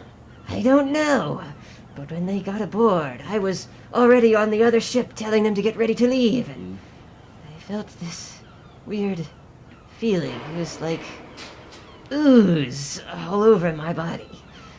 I think they're up to something. I don't know what it is. I thought I should tell you. I don't want to be on that ship until they're gone. Fortunately, I think they're getting ready to leave. They should be gone soon. So there was another ship, or was just that one? Well, when you guys We came got there, in, there was another remember, ship. you guys rode in on the Dainty Prince, Right. the smuggler ship. But the Flying Toad, the cargo vessel, was also moored just across the dock from where you guys Which parked. was the original ship we were gonna take until the captain got there. Remember? I didn't do it. So I didn't do it. I ain't. now I mean, everything I- everything adds up. The assassins came on that ship. They killed the captain. Oh, that's what. Oh, that's why they were the two. Okay, gotcha. I don't know. Where are you heading to? Well, I was thinking about taking the ship and leaving you all here to rot, but I don't want to go anywhere near it until those people and whatever they have that's making the oozy feeling goes away. Well, you admitting that you were going to leave us makes you sound honest. So I believe you. What do you want? I don't want to stick around for them to possibly grab me and put me on that lashing block. All right. Well, thanks. Wherever you're gonna go, you know. I'm going to go back to Tiamat and present this to him and hope that he doesn't kill me for not coming back with whatever it was he wanted. And then her eyes get real big for a moment. And she pauses. That is something wise. And she looks back at you. What if the thing he wanted is what those 3 guys on the cargo hauler have? They wouldn't have followed us, would they? Do you know them? No. Well, I knew.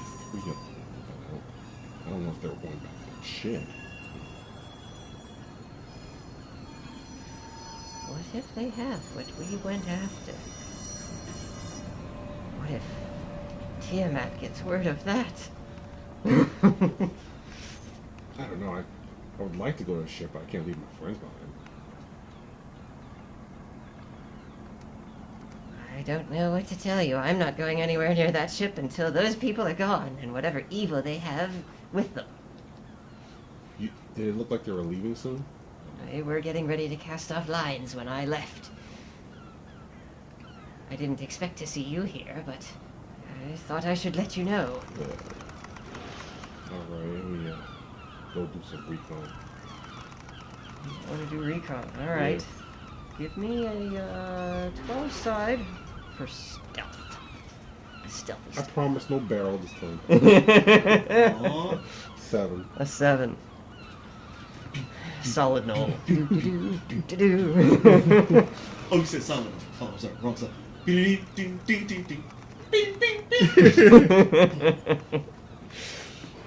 You start jogging up the trail until you can see the docks start to come into view and the masts of the ships, and then you slow down and start to take a more lower profile approach, sticking close to some of the ramshackle warehouse buildings along the side of the path. And you can see there's the Dainty Prince with the Ragamuffin, that's what I'm looking for. Ragamuffin crew, sort of lounging about on deck, and Captain Nuril, sort of one hand over the tiller, slouching against the side of the ship, just sort of gazing around, looking bored. And then you see 2 berths over, a large, heavy cargo vessel, wide and long in beam. And you can see men frantically milling about on the deck. How many men? Yeah, it looks like about a dozen of them. that you can see clearly. Some of them are hauling on ropes to tighten up the sails, get them ready to unfurl. You see some grabbing up oars. A few of them are lowering what looks like cargo crates into the hold. And Are they wearing uniforms? Or are they all wearing something different? they're all kind of ramshackle, different clothes. You know this crew. You roll with this crew. Oh yes, sure. All right. I get on and try and start working like I'm part of the crew. Interesting. A 12 side. Noel's gonna try to blend in by working as a crewman with his armor on. This is hilarious. 12. 11. Oh, Look at close. that. I'm rolling nice. Close. Noel is on fire tonight. Rolling clean over there. So clean. Noel, you look around and then surreptitiously grab a barrel that's hanging around at the end of the dock and just carry it up the gangplank like you're one of the porters. Yeah, of course you grab a barrel. Of course you grab a barrel. It might be an empty one, but you grab it anyway because it looks like you're supposed to be doing that. I start telling dirty jokes, being funny. Some of the crew look at you a little bit oddly, but they're too busy getting ready to go, and they just sort of shrug it off and keep going about their business. One or two actually crack back at your jokes, although they keep shooting furtive glances to the three hooded figures at the stern of the ship, who appear to be arguing with the man you remember as the first mate. He seems to be losing the argument. No. Mandel. Good old Mandel. You start to get some of your senses back as Ingram is half carrying, half walking you out of the square, up the windy street towards your home. The sting is starting to fade. Ingram kind of looks at you sideways. It's like, why did you do that, Mandel? You know you don't have to get messed up in this kind of stuff. It's just bad for you. I'm being held, and I'm kind of like, since I'm coming back to my senses, and had a just thinking like, so it says, just thinking about stood my ground, but still physically exhausted with the fresh wounds, and kind of reflecting why did I did that, and kind of like, as I'm being, as you're still trying to hold me away, I'm trying to like kind of be resistant and want to go back into again stand the ground, because Ronnie's still strapped onto that tree, and the crowd is looking at it, shocking us, like catching a second wind. Because I said I should not, Ronnie should not be taking any more lashings, but of course the crowd are looking at me stunned, and of course the guards are in front of me, making sure I don't go back to that the tree again, the whipping tree again, because I still think it's wrong to give Ronnie the punishment that she deserves. It's like, what's that line from the Batman, like the hero that they deserve or something. So it's not the hero they want, it's the hero they need. Yeah. And it's kind of like, it's like everybody, for those who know Mandel, he's like, Mandel done some really cruddy things, but are they saying at the same time, is this really merit? Or is he really putting up a show? Because he, again, done some really grimy things, though. But a bit of an attention seeker, maybe. Yeah, or they think this is a stunt. But all in all, Mandel believes, that the punishment doesn't fit the crime. He's still trying. It's kind of like he's trying to like redeem. But some of them say, he's all about that foolishness and all that BS. But he's still hurt though, even though he's recovering. He's a man of the people. Yes, right. So it's still questionable up in the air, his merits of taking punishment. You said Mandel's a man of the people? For the people. We. The people. Don't come for us. Yes. We just, for the people. Fair use. Fair use. Fair use law. That's right. Just blame me, said the noob right here. So, fair news. Blame it on the noob, yes. Blame it on yes, I'll take it. Fair Not the noob. whippings, for real, though. Fair noob. Fair noob. Fair noob? Fair noob. All right. Fair noob, yeah. Ronnie, you're still reeling from that latest strike across your back. You, your memory blurs a little bit from that fight that you had and lost. And you can feel again, even before the whip strikes, you can feel Johan winding up, and then 1, 2, 3 across the back again.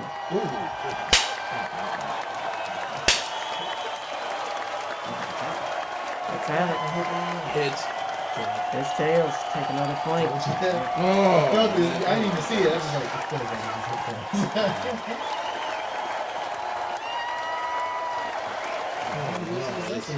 It's just so 39 in total, but I don't know how many I think I'll give it straight to her. I was counting for both of y'all. So, off of that one, she kind of grits her teeth a little bit, and she's still kind of remembering that day, like trying to stand up after hitting her head, being in a daze. The boy just still kind of coming after her, just laying in shot after shot.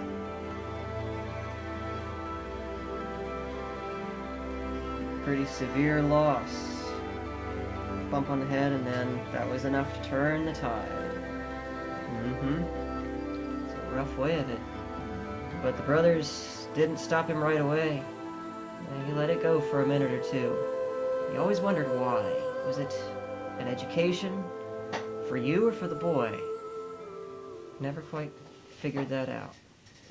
Stryker. Hello. Oh, Stryker. Lothar's staring at you again. That steely gaze, he knows something's up.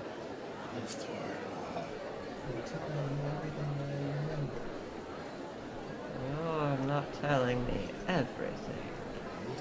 You are telling me choice bits, I think. Stop talking.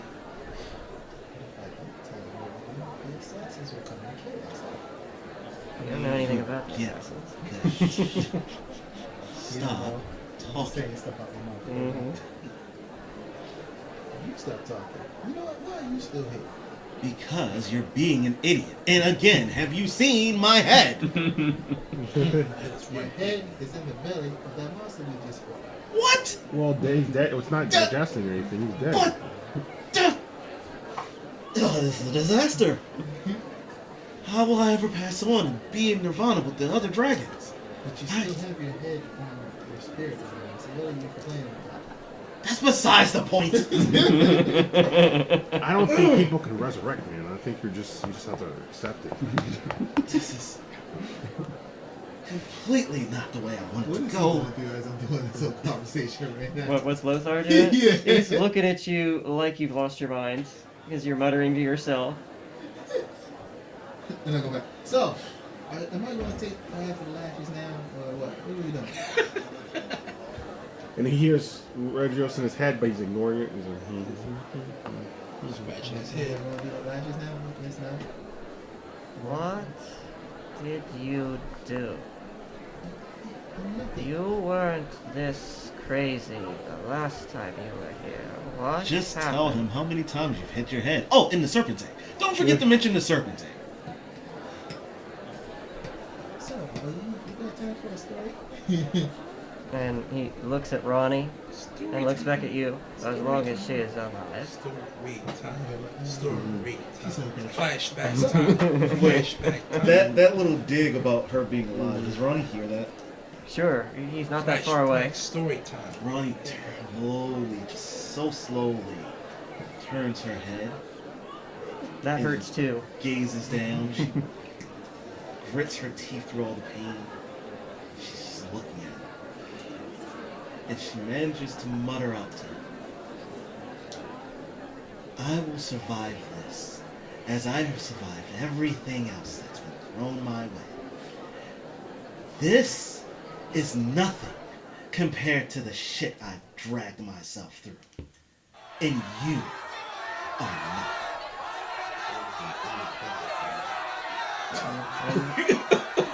He doesn't even pay you any mind. Damn. He's That's a intently strong focused. woman right there. Yeah, he's entirely focused on Survivor, Striker. like though. Beyonce does. Oh Go. Alright, so.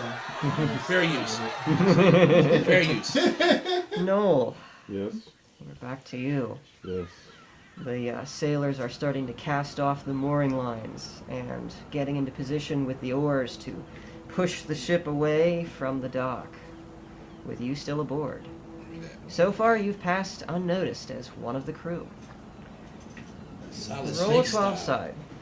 Huh? Roll a 12 Get side. off that shit before you go. Solid snake style. I'm telling you. Ooh, I got a 9. A 9. You, don't feel this weird oozy feeling that Gadok was describing. You do feel like you're being watched, but that could just be because you're trying to pass as another crewman on the ship and are hoping that nobody notices. I'm like, well, I don't feel nothing. I'm like, I can't leave the crew behind, so I try to sneak off the ship. Alright. Roll a 100 side for that You're one. just going to get another barrel. Stick some barrels in there. And then just jump in it and you see me and But I don't like to get separated. If I'm gonna get separated, you get separated like a pair or something. Oh, like 72. Yeah, I got a 6, my good sir. Yeah. You start making your way back towards the gangplank, only to find that it's been hauled up, and there's now a good 6-10 yard gap between the ship and the dock. Not something you could leap. You could jump overboard and try to swim it. In your heavy armor, though, you might sink to the bottom. I have skill on it. Yeah, that's still 200. it's not real You got deep, your shield. so- Use it as a flotation device. Yeah. I can I attempt to jump over? You should use the shield as a surfboard. That'd be way cooler. That's exactly You know what? I'd pay to see them. I'll do it. You I'll gotta do it. think, it's not real deep, but it's still deep enough where you probably might have to really push yourself to get to need some air. I'll use my shield. All right. Give me a 12 side for strength. 10. 10. Yeah. A 10. All right. Looking around, make sure nobody's watching. You just sort of slide over the rail and into the drink. There's a loud, thunderous splash because the rail is further up above the water than you expected it to be. And a couple of men looking around like, what was that? You sink straight to the bottom.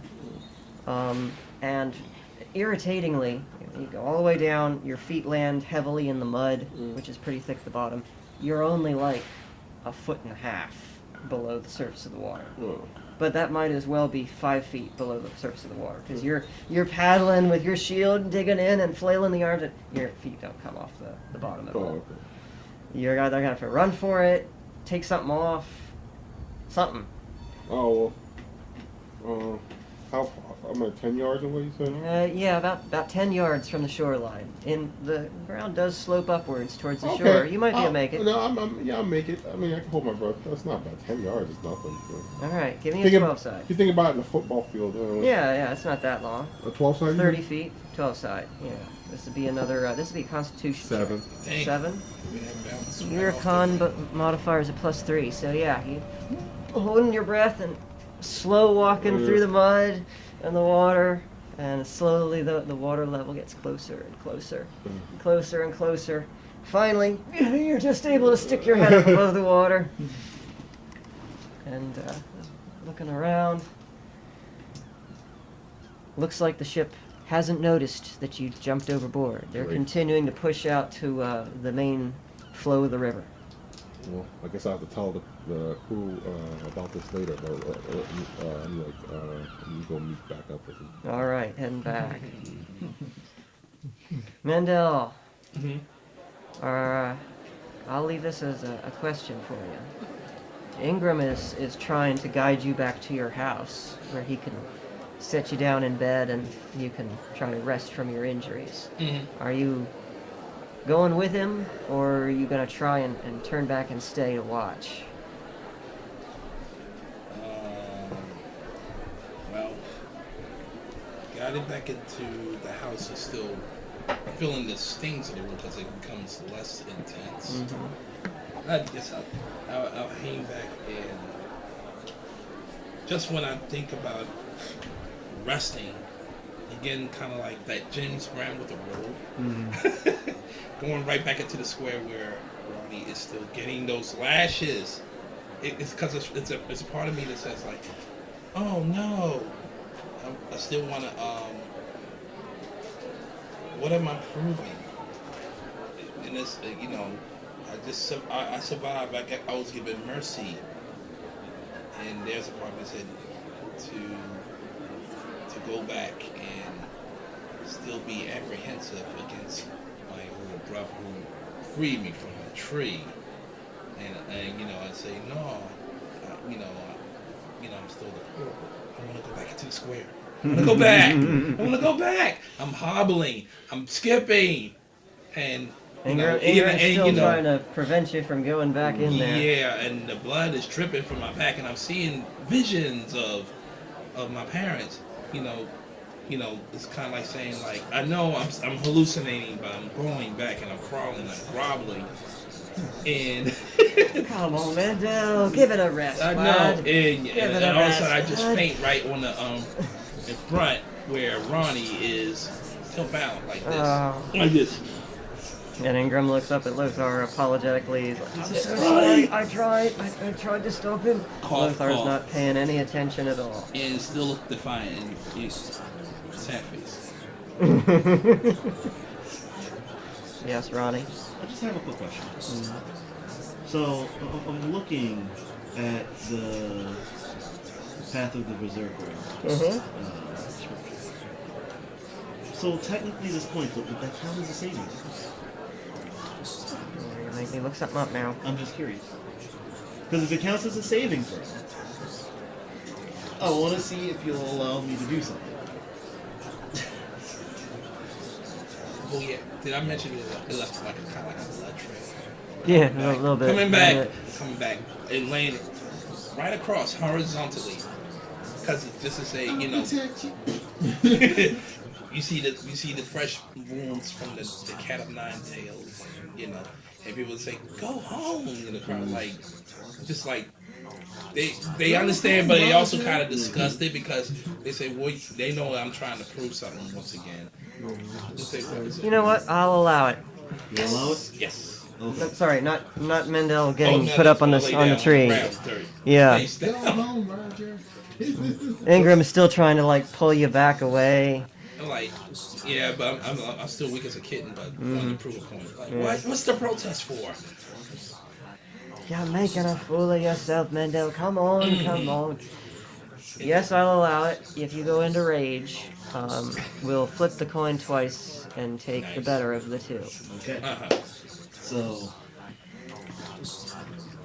before this next whip happens, Ronnie just remembering all this stuff and all these different conversations, this piece of shit acting as if he's so much more important than anyone and everyone else. It's getting to her. And that bit of her that she's been saying has been slowly changing. It's started creeping out slower and slower to the center, but at this point now, after seeing Mandel here come right back bleeding and all, she fucking loses it and begins bashing her head against a tree. Oh my god. Yes, that's gonna be the image of her going into rage. Why? All right, I'm horrified by the wound in the back of the head, like crawling back into that space. It's like, just getting emotional. And in order for me not to lose rage, I have to do an attack, right? Yeah. So if I aim to hit the tree with a headbutt every time, would that count? Against an inanimate object? No, that's not going to count. You can enter the rage, but you're going to lose it again afterward. Okay, so I only get 2 uses every year. Gotcha. All right, cool. That's fine with me. That is fair. I will take it. All right, and you will take 3 more. Across the back. Oh my god. 2 coin flips this time, please. Go ahead. Heads. Heads in a row. No damage to you this time, but you still feel the lashes. Sits there, seething. She turns around, faces you. Get that poor boy away from here. And Johann is actually sharing some of your indignation and ire. Redemption armor. And turns to Ingram and is like, "What the hell, man? I told you to get him out of here." Redemption armor. Redemption armor. I'm trying. He keeps fighting to come back. I don't know what's wrong with him. Now, does y'all put him over your shoulders? Well, then club him on the head so that he's knocked out and carry him out. And at that statement, Ronnie shoots a look of death straight at Johann. Johann doesn't seem to pay her any mind. He's like completely focused on this right now. And that's fine, because as soon as she shoots that death glare, she immediately bellows at the top of her lungs. If you lay another hand on him when I get free, I swear to God, I'll break your fucking spine! And Johann pauses for a moment, glances back over at Ronnie, rolls his eyes. Back to Ingram. Go on, man, get him out of here. And Ingram's gonna try and pick you up bodily. Roll a 12 side for me, Mendel, to see if you can stay or if he's gonna haul you away. Do I stay? 12. Yeah, roll 12 side. Roll 12 side. 12. Okay. Is a contested strength check. Oh boy. Oh, 2. Ooh. A 2. He picks you up like a sack of potatoes and throws you over his shoulder and starts carrying you off. Our luck's been running out. Our luck's running out. Let me go. The God's Unhand chance me. looks down on us now. Yeah, you're using up your luck. And within that moment, Ronnie is going to grip hard on the ropes and just give it one of these. Does it slightly snap some?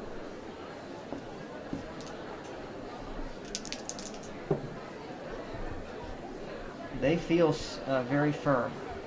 Oh wow. You're not going to be able to break my through bad. them just with that one yank. No, because the next time he comes back and she hears anyone threaten bodily harm to her, Ronnie's not gonna care. Ronnie's just gonna She's like, oh, chill out. So, Stryker, as your tale unfolds. What's up? I'm gonna make this real short and sweet for you, okay? Shut up, I know, you're not telling me. Alright. And Sir Regios continues, don't forget to mention the serpent egg. I won't forget this. Let me tell my story. Jeez. Oh yeah, and whatever you do, just leave out the whole thing about the wolves. I swear to God. But this is how the story started. No. It all started when I Skip all that. Go straight to the whole thing with you and whatever. He doesn't want to talk about when I was raised backwards, but whatever. Okay. You don't seem like it. What? Who are you talking about? And I point down at the dead body. Yeah. You know that he's dead, right? Duh. He's getting my fucking nerves already. Hey, I warned you what would happen if I died. I can that see you want to that. help me for the rest of my life. If I didn't protect you, not even protect you, just I didn't even want you to protect me. I just didn't want to die because of you. And guess what? I fucking died because of you. Due to this incident, the town leader felt pity on Stryker and let everybody go. You wish it was that simple. I wish it'd be that simple. I go into it, I say, look, alright, this is what happened. We're hired to come and find that monster.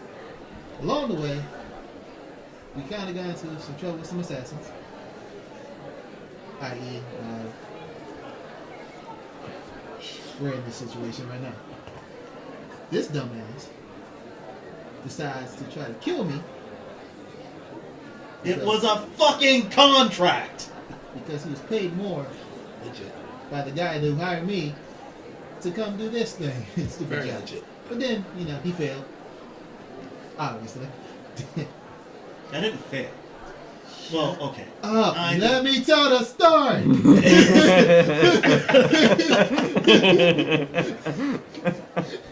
Even when he's dead, Sir Regios is gonna be a thorn. Just to tell people, just turn their heads and look at me as I yell out, "Shut up! Let me tell the story."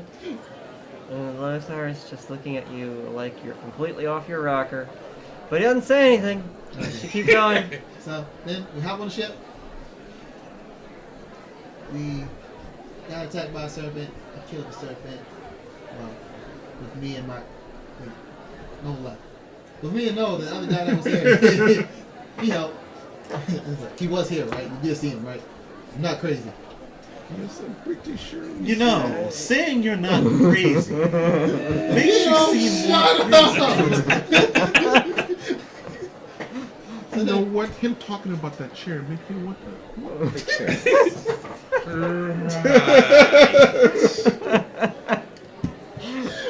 Noel's chair strikes again. Pun intended. The chair strikes back. I'm taking that as a patent. Yes. So then, after we killed them, we docked and I found something kind of glowing in the water. Didn't know what it was. And then after a while, we kind of figured it was a serpent egg. Kind of ate it. Bro? Thought it might have been. Oh, God. And he looks like he's gonna be sick just thinking about it. Oh, trust me. I was sick. And all of a sudden, You can stop talking now. blue, blue, blue. Yeah, you can stop talking now. You don't have to tell him much else. I kind of killed one of the assassin guys. Just tried to kill me. And he just like puts a hand over your mouth. What?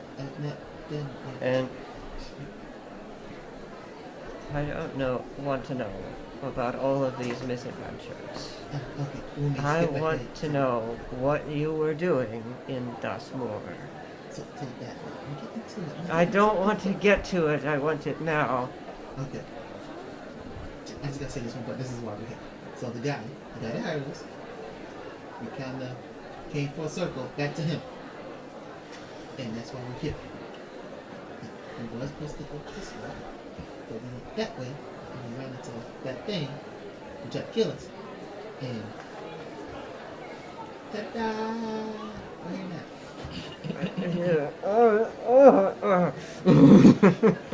And in that moment, Explain. Striker, all you hear is, now he knows how I feel.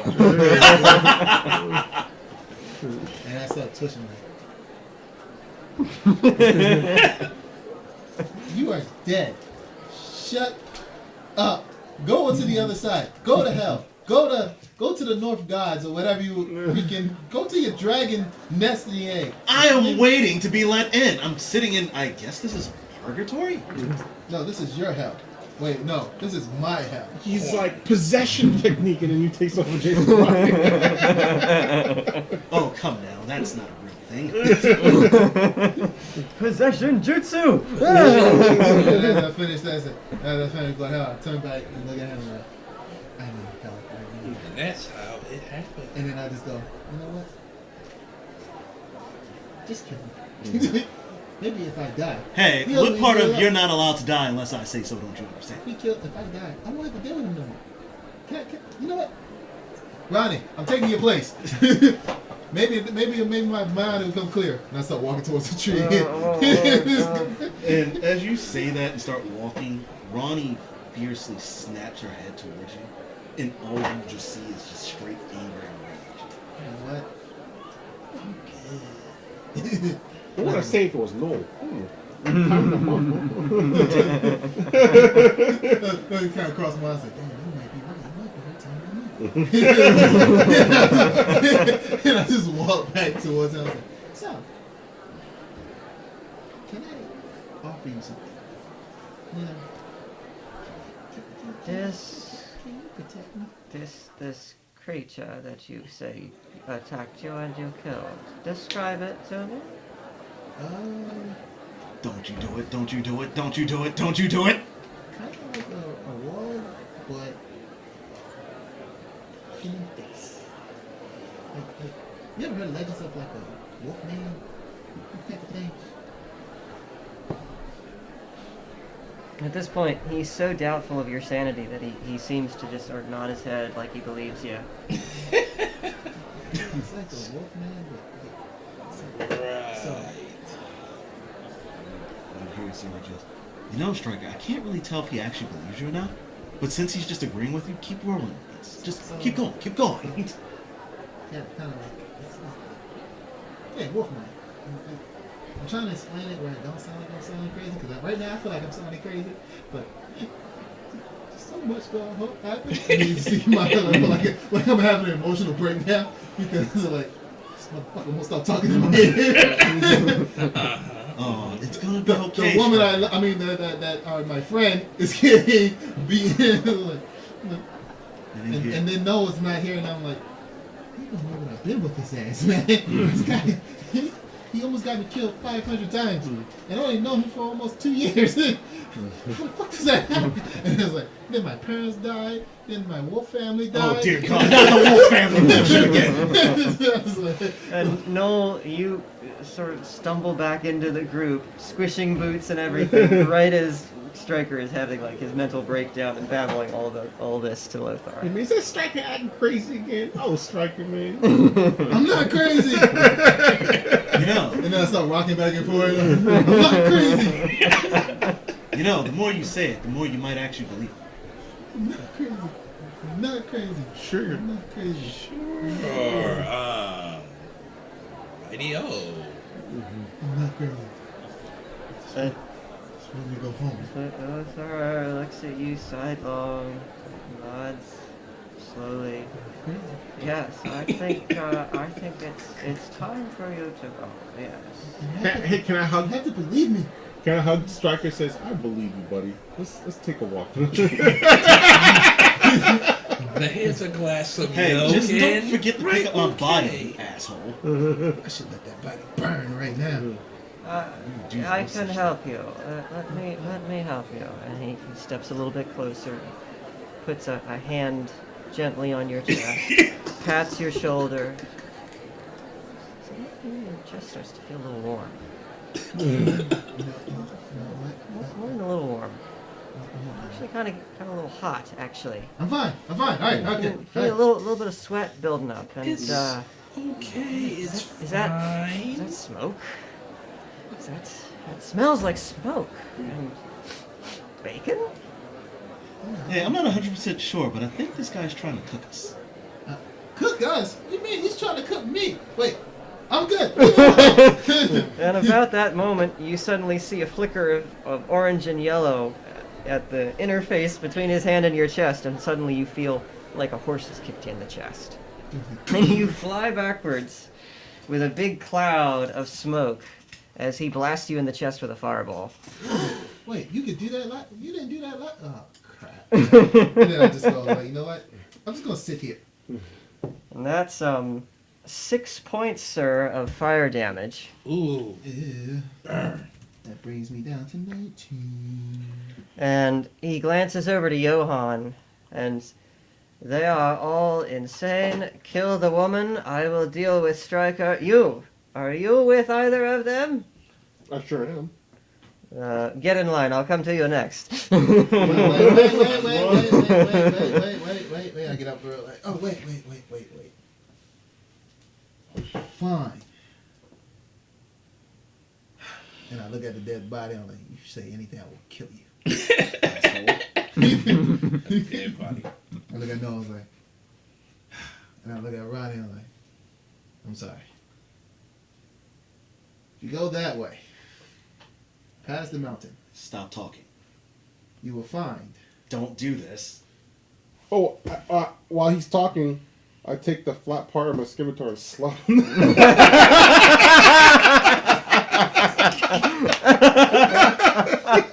And then you feel like a presence very close on your ear, and all you hear is, "I tried to warn you." And I go, dumbass. No. You will find the tree Tell him, idiot. where the monster resides. Okay, good night. I'm not going to pass out.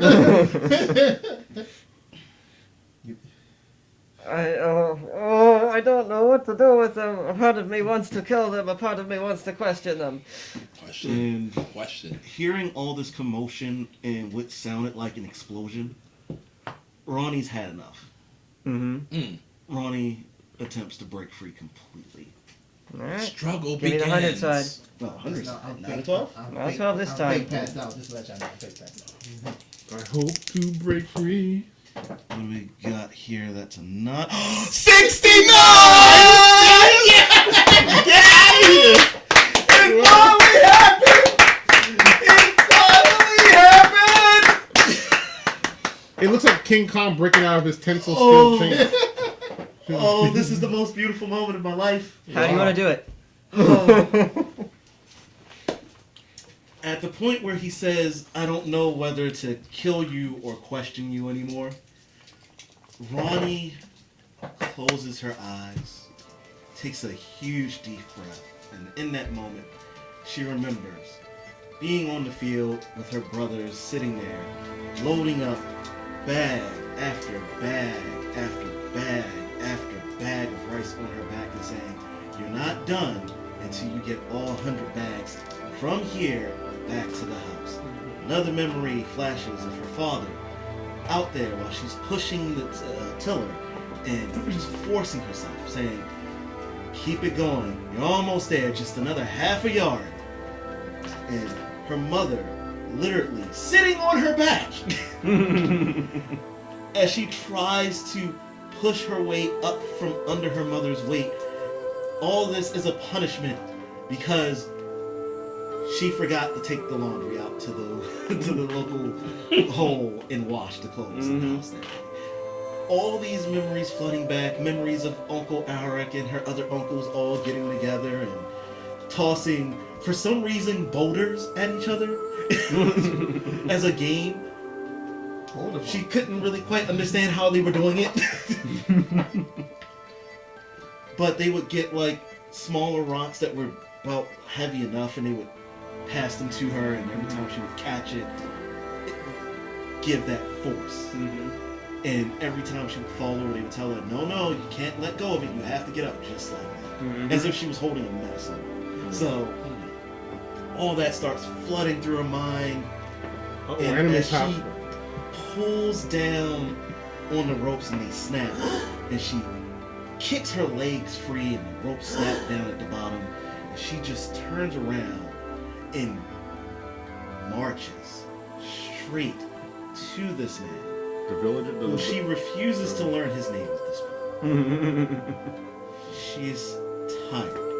She is sick and tired of his behavior. She's sick and tired of the way he treats people. She is sick and tired of the way that she has treated her friends. She is done with this man.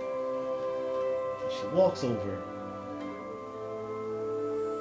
and Ronnie is going to punch him in his throat.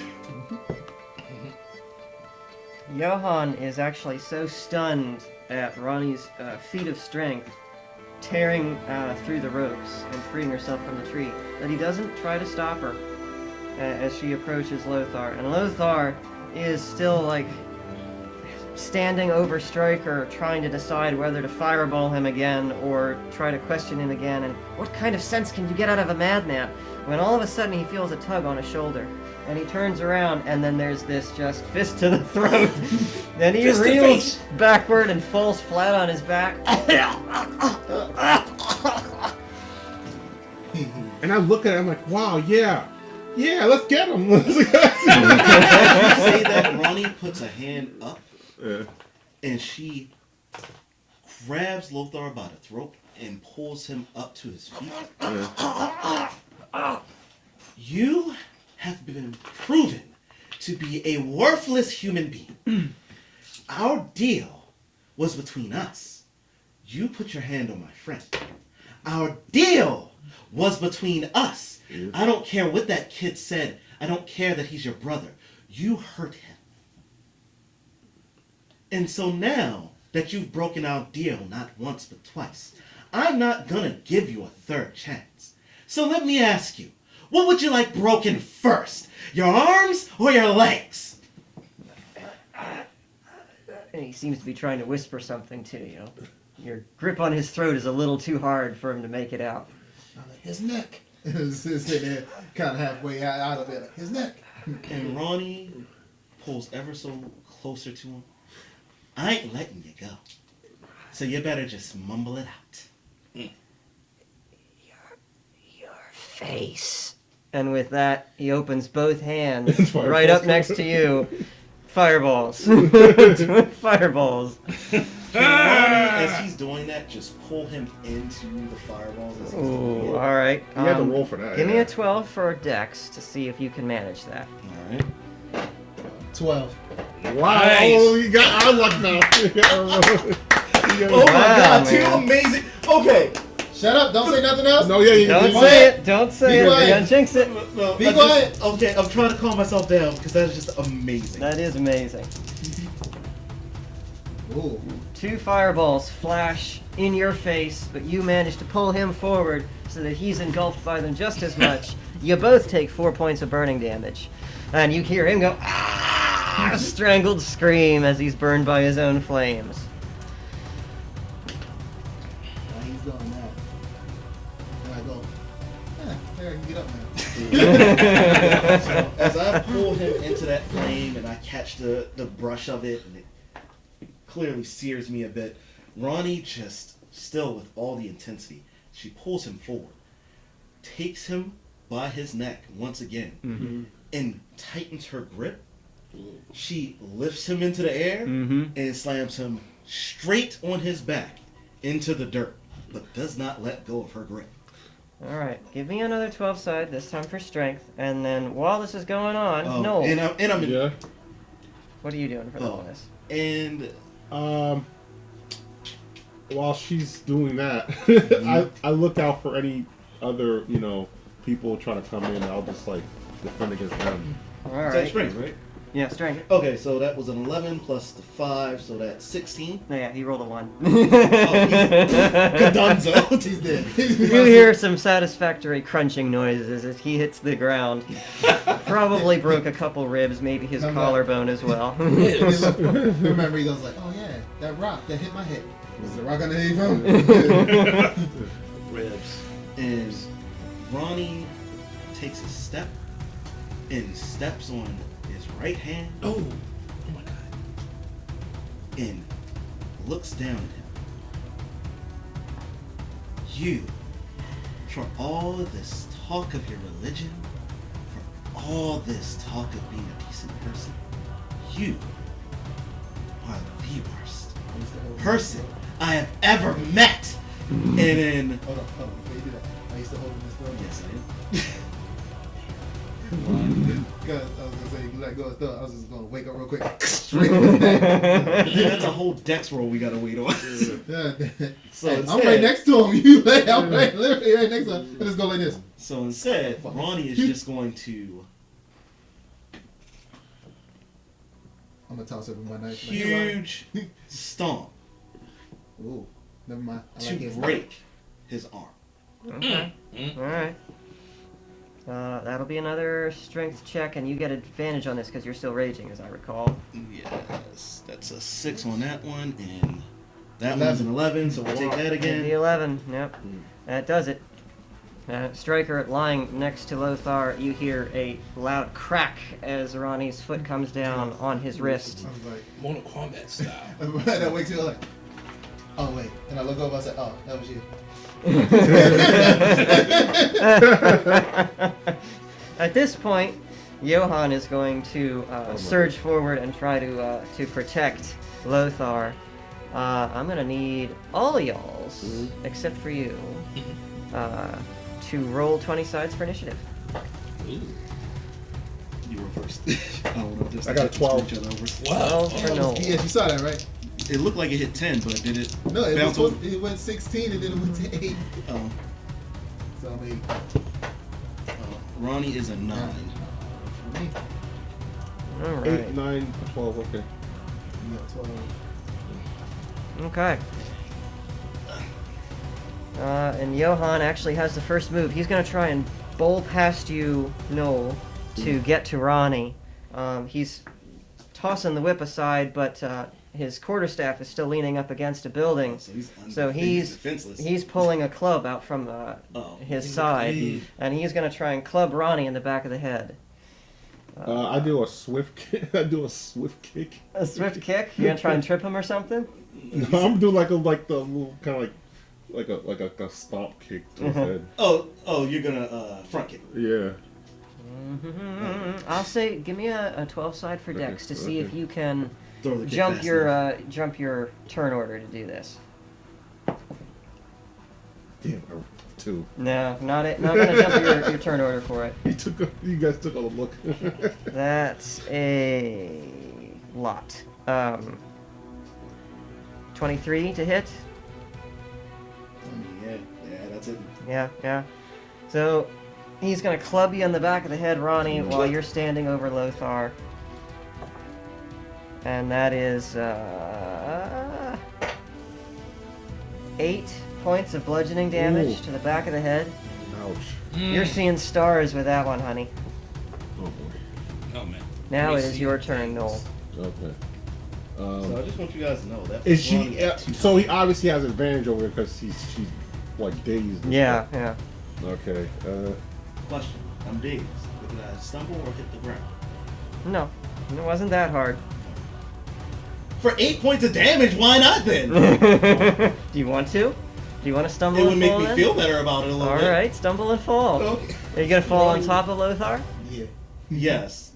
or on top of Striker? I want to fall on top of Lothar all weight. Okay, On top you of it. fall sack of potatoes on Lothar, who goes. Ah! I'm like, oh, you low down dirty snake. I'm like, oh, I can't. I always wanted to use this. I take my that really nice 2-handed sword I got from. Oh boy, this Zweihander. Oh, here This we go. Zweihander's coming out. I gotta remember what that one. Yes. All right, so Is you're that swinging one at him the with same this. as the scimitar or no? No, that's that big. Yeah, that's what I was asking. This is the two-handed sword. Yeah. Oh, that's right. His scimitar is one-handed, isn't it? Yeah. Yeah. Okay, so so- roll a 20 for your attack. So he's rolling like die down.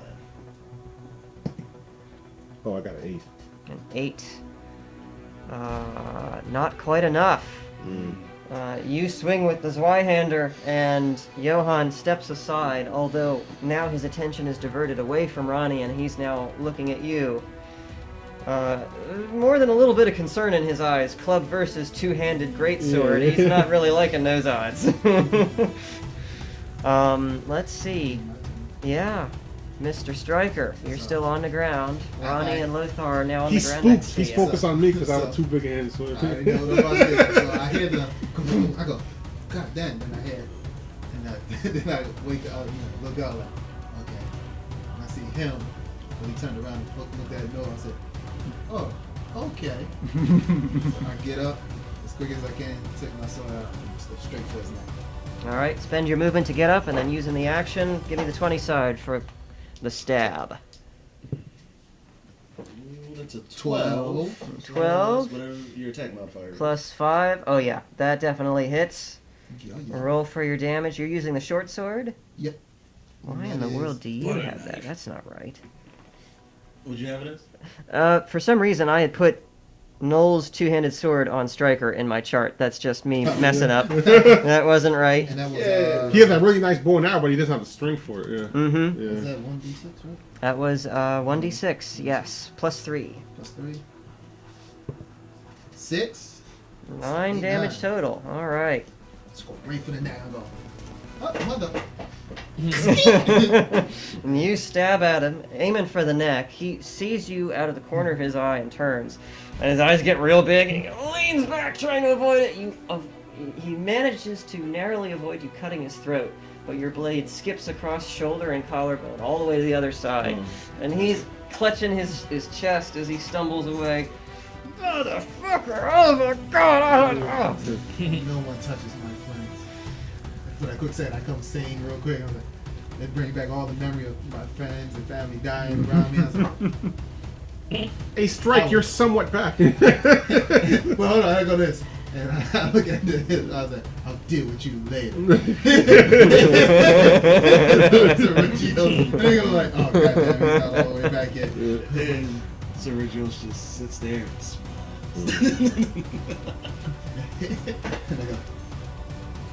Taking his ass, his two-handed ass, come to me. I was like, "Man, he's still crazy, guys."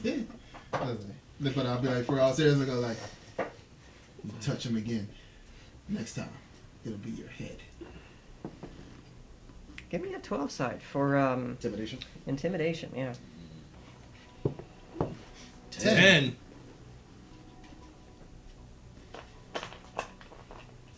Yeah. Johann takes more than a few steps back, thoroughly intimidated and not liking his odds of trying to fight two people at once. Hey, Mendel. You were hauled bodily back to your house on top of Ingram's shoulders, and he finally set you down in the house, closed the door, and then had to stand in the frame to keep you from scrambling back out to get back to the square. The front door is blocked. You're in your family home. It seems like you're the only one home at the moment. What are you doing? Resting. Kick him in the balls. Chill him out. Well, I'm gonna pretend like I'm recovering because they left me in a room. I'm all bandaged up and looking for a way to get out of this my family home. But the home is heavily guarded. But I know a thing or two about the place that they do not know. So it's kind of like that Mission Impossible distractions. He's about to find a secret hole. So There's always a secret hole. in my room, there's this little tunnel I had dug out that nobody does not know for me to escape. And there's also where I have some weapons in this secret compartment. God, I didn't feel like it. So I have my light crossbow and my club in that space, like a spare. So I go in this place, I make sure that in my room, I have my armor. And so I put that on over the wounds, and within the secret tunnel, that's where I found my crossbow and my club. Well, that crossbow has some little poison darts on it. I hope this picks this up. I hope that picks that up. I really did. If y'all can hear it, please let us know down in the comments below. Yes. So, Something had to go. and outside of this property of the family home, there are guards. So,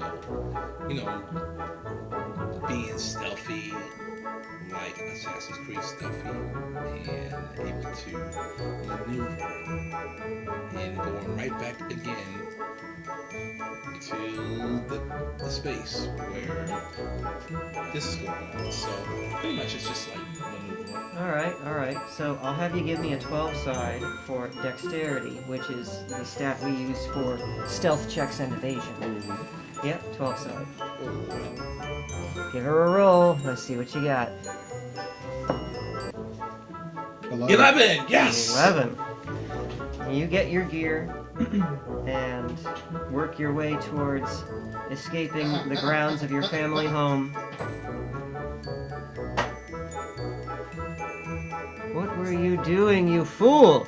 Thought I still had the vacuum plug. Why would you mess with anything plugged in now? The vacuum's not going to roar to life and come chase you down. I just wanted to not smell like you guys. That's not going to happen. It's too late. The stink is in it.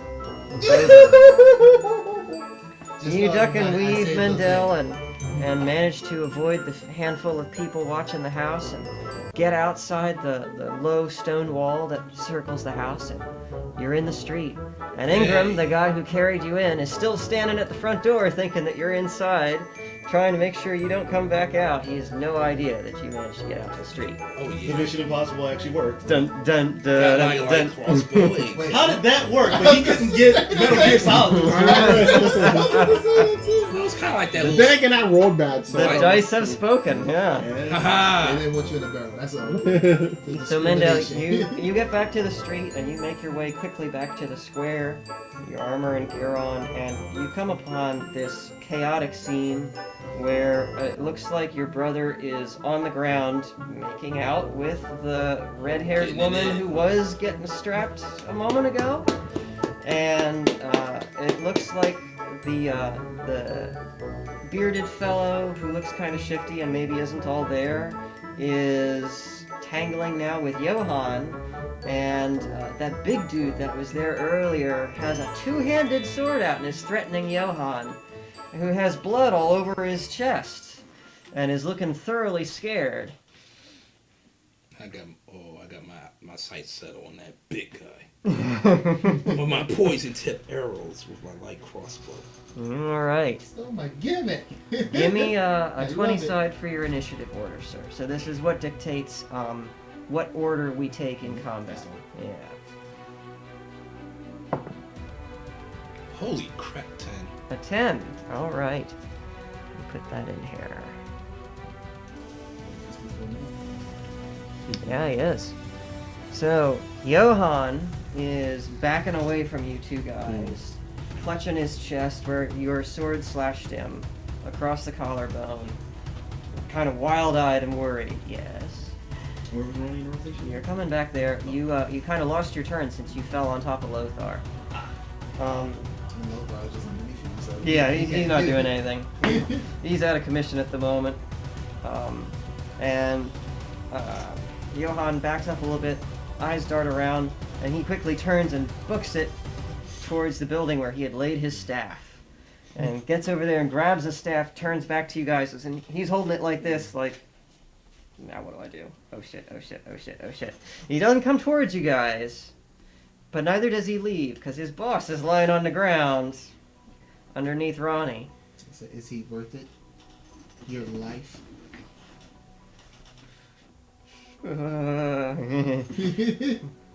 No, it is your go. Well, I'll tell you what, you man. look. He has a 12. You look hurt. How about you Oh, surrender? And you're outnumbered. Well, like you're injured, and your town leader's severely injured. So how about, for your sake? What's your name again? Mandel? Mendo. Mandel, I don't think Mandel wants to see you dead. So how about you let us go? And this never happened. Well, I'm holding the sword, like. Roll a 12 side for intimidation. Is it intimidation or is it convince? It might be a mixture of the two. Oh, that's Terrell's 3. A You know what 3. the sad thing is? No. I watched that tiptoe. You did it, didn't It you? almost hit 12. Why? It bounced like twice, and it was like 3. And he hears you, and what you're saying makes sense, but at the same time, you point out, like, Lothar is badly injured on the ground, and he remembers that he swore to protect Lothar and the church and everybody else in the town, and right now, you guys sure look like you're dangerous. No, all we folk. want to leave. And he's not buying it. He's not advancing towards you, but he's also not leaving. Just let us go. Well, at least, wait, whose turn is it? It's now Mendel's turn. Oh, he sounds like he had to get So you over see here. that Stryker and Noel have Johann cornered. Mhm. They're trying to talk him down, but Johann isn't moving. And you see your brother still making out with the woman on the ground. Getting it in. Yeah. At least that's what it looks like. There's some kind of kerfuffle going on there. You can't quite see what it is. And what you doing? I still have that arrow out. It said, in the threatening tone, poison tip. I'm standing behind my. I'm demanding. I said, or I'm gonna shoot this arrow right up your, Let them and go. then if they Your resist, balloon knot? yeah, that's it. So, You attacking somebody? yep. Who are you attacking? Even though my brother gave me the lashes, it's the other guy. You're attacking. You got Stryker, Noel, Johann. Oh shit. So what you're saying is you're trying to tell him, look, just let him go. He's not listening. So I guess you're saying is, since you're not listening, Are you gonna shoot Johann? Yeah. All right. You're shooting Johan. That's what I'm guessing. Give me a 20 sign. This one? Yeah. Yep. What'd you get? Oh, critical failure. Oh no! You take aim at Johan, whose eyes get real big as he realizes what you're about to do, and he's thinking like, oh, but, and then you fire the thing, and the crossbow just kind of goes, boing, and the bolt was put in backwards, and it slides out of the Damn, crossbow buddy. and tumbles in the air, and then like just lightly taps Noel in the back of the shoulder. Oh, what the? He got armor. Damn, I Whatever. should have checked that crossbow. I turn around looking like, And as you do that, Sir Jones goes, it's like looking in the mirror from when you were 10. we don't talk about when I was 10. Look, I used the red Damn bow. you! And I go and I take my bow. I'm like, try this better. And I toss in my bow. Damn you! You're tossing Mendel the short bow, huh? All right. I was like, look, next time try this. All right, Mendel now has a short bow. And I want it back when we done. So, Mendel, now on your character sheet, add a short bow to your weapons list. Right on the same what it says. Items. Yeah, there should be a line for weapons. You should already have your crossbow and your okay, club sure. there. So right beside the light Yeah, bow, short yeah. bow, right? Yes. Yeah, you got a short bow now, and that one should have a number next to it that says 1d6 plus 2. 1d6 plus 2. So yeah, the 1d6 is the dice that you're supposed to roll.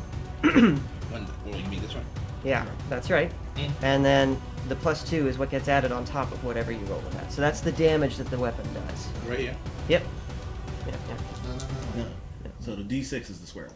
It's just a Oh, Yeah, just a square one. So when you do you damage on the damage. next turn, if you use that bow, that's the dice that you would roll to do Yeah. that damage. Mm-hmm.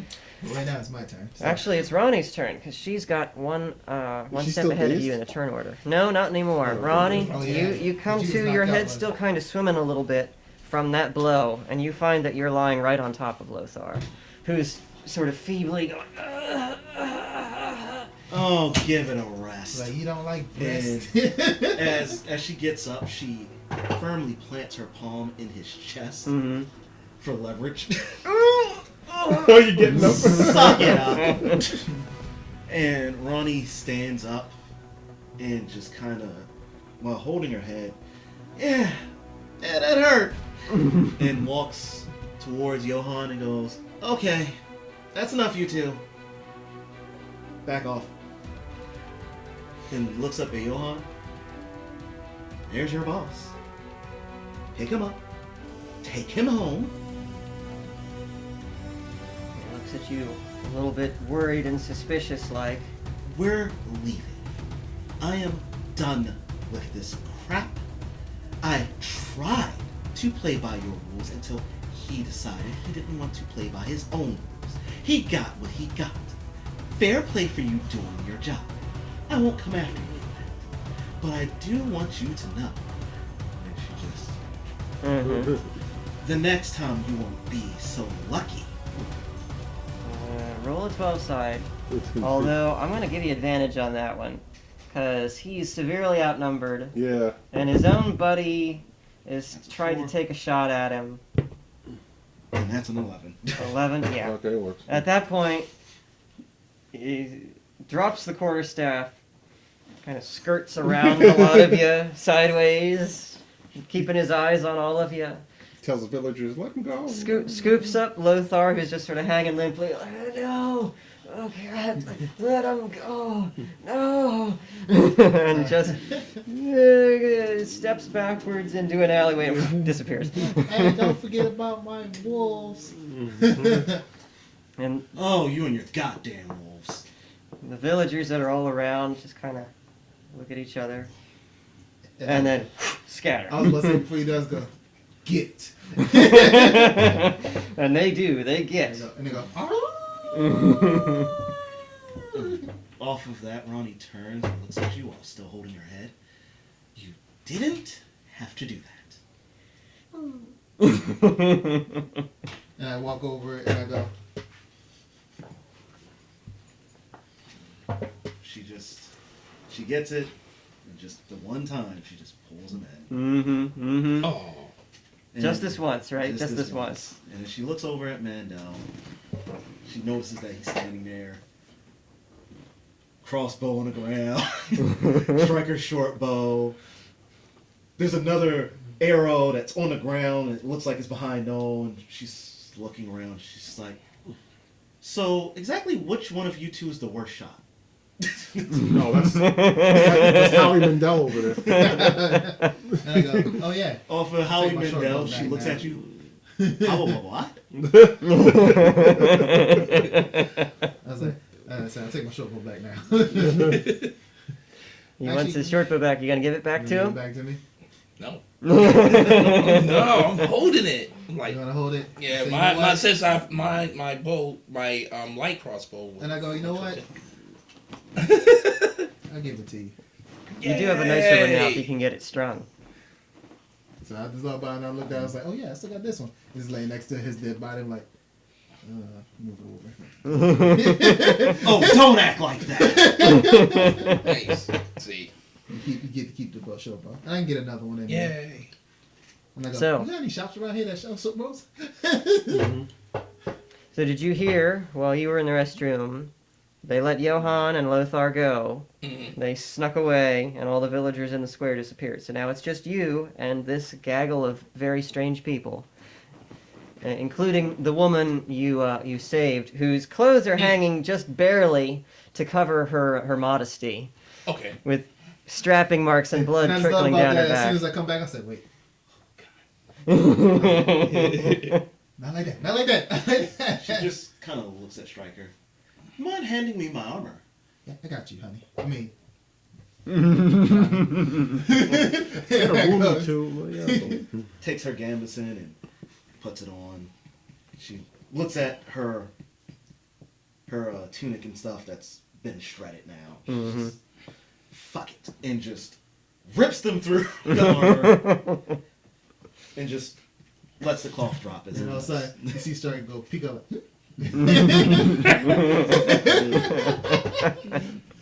He's gonna be running his gag the whole time.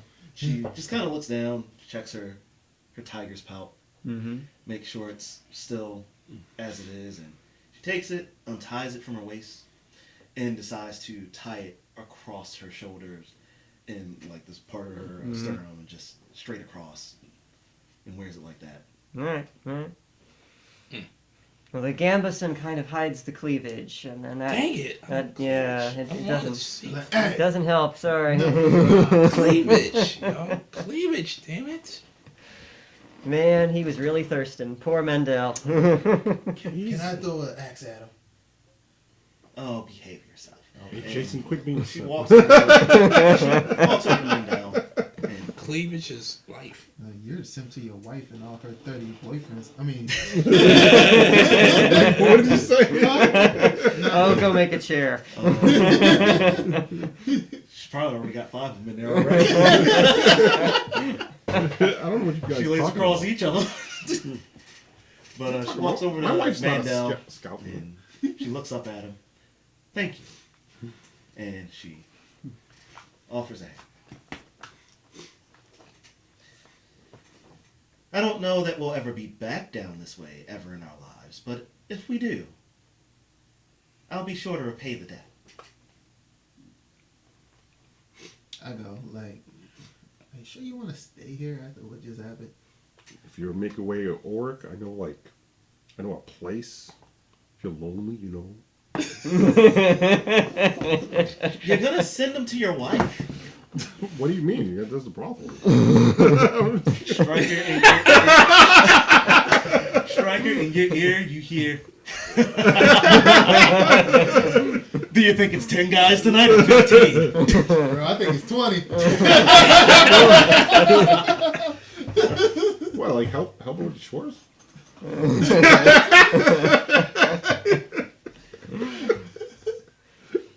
But I go, Lou's yeah, like, after would what you just put- happened today, you sure you want to stick around? Sure. Why not? Well then, good luck to you. Thank you. Don't call us. Holy shit, that's the smartest thing you've said all day. I know, Hey, right? you got any like, supplies you can give us? Oh, For our troubles? Yeah, we gotta know a good place we can. And I go, what the hell is that nasty smell? No. What is that? Oh man, if you're feeling pain, you just put this stuff on it. You won't feel it no more. I could sure use some of that. Can you give it to the? Yes. Do you want If some? you say that, Ronnie is picking up Sergio's body off the ground. But And all you hear is her, like, it sounds like she's muttering something under her breath, but you can't quite make out what she's saying. and I won't go around. I go, think you had enough today. I'm fine. Don't argue with me. Oh, look at you trying to put your pants on today. The misadventures of Noel. Everyone's doing some side stuff. Though. And instead of reacting to that, I go, let's just go home. And I start walking. Anybody Noel. found Gara? Oh, I ran into her. She's just, wants to go home. That sounds like... Is she trying to leave us here? Pretty much. And you left her by herself? I mean, Oh, dear Lord, we better hurry to the docks. well, she's spooked anyway. Spooked. Yeah, apparently there was this, there's this group, I don't know if they're pirates or something. It was the ship that we're supposed to take before the one we got now. Apparently there was something on there, but I didn't feel anything, so I got out. Wait. What do you mean something on there? You talking about pirates? But Wasn't that a cargo ship, I thought? that was a cargo ship. I don't want to stay separated, so What did you and I left. Sergio see when you guys went past the ship? Oh, yeah. So, Reggie, you want to take... Oh, wait, you can't talk. My bad. Just because I'm dead doesn't mean I won't remind you. Idiot. I'm not an idiot. I know what I saw. Don't you take that tone with me. I saw 3 hooded figures, but we couldn't make And them then out. Hey, Bill. Striker, who are you talking And- to? You're watching as Stryker seems to be having an argument with himself. What are your thoughts on that? Do you have any thoughts on that? I heard about thinking out loud, but it's taking it a little too far. And Ronnie just kind of turns her head sideways. Did you say 3 hooded figures? As in assassins? Oh, you high.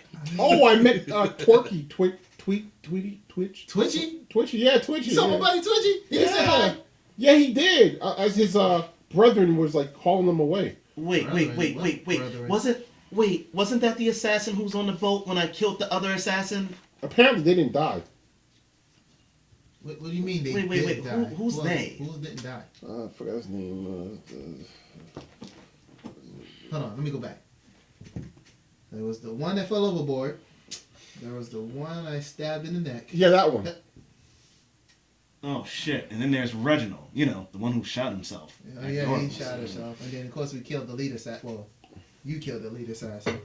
Good job on that, by the way, Ronnie. She can't hear you. Good job. He said good job. Okay, and so So Who said good job? She goes. Oh yeah, they'll kill that guy. But then as soon as you say, "Oh, he said good job," she goes, "Wait, who?" don't worry about it. Once we get back. Yeah.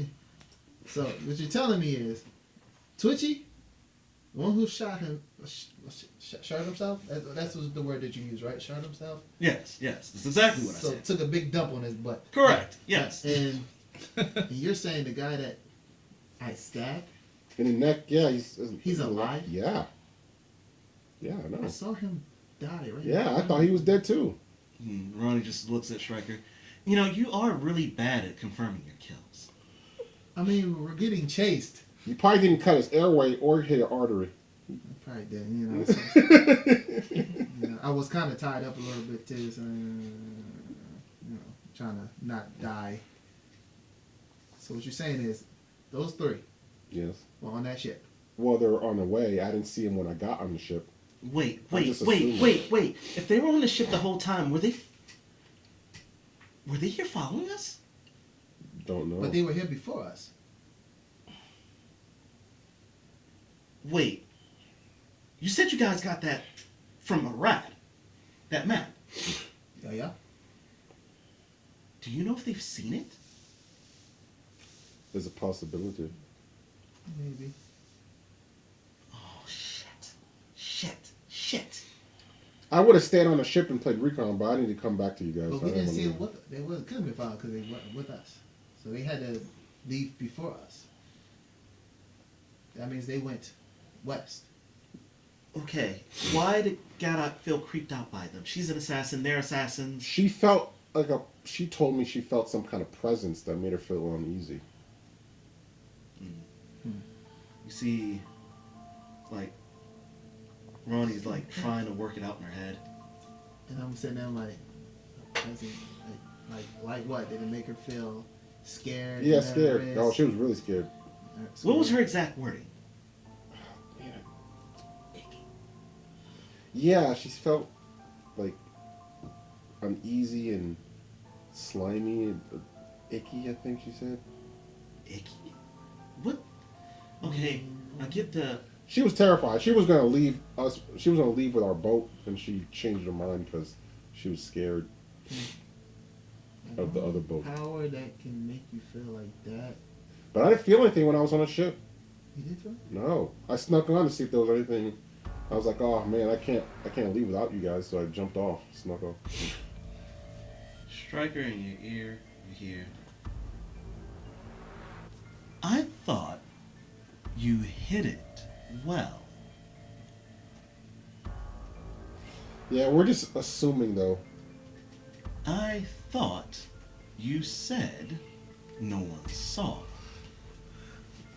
And this is what I get for believing that you actually checked. That's the whole problem, right? And I'm just start saying this in my head while he's saying that to me. I'm like, there's no possible way.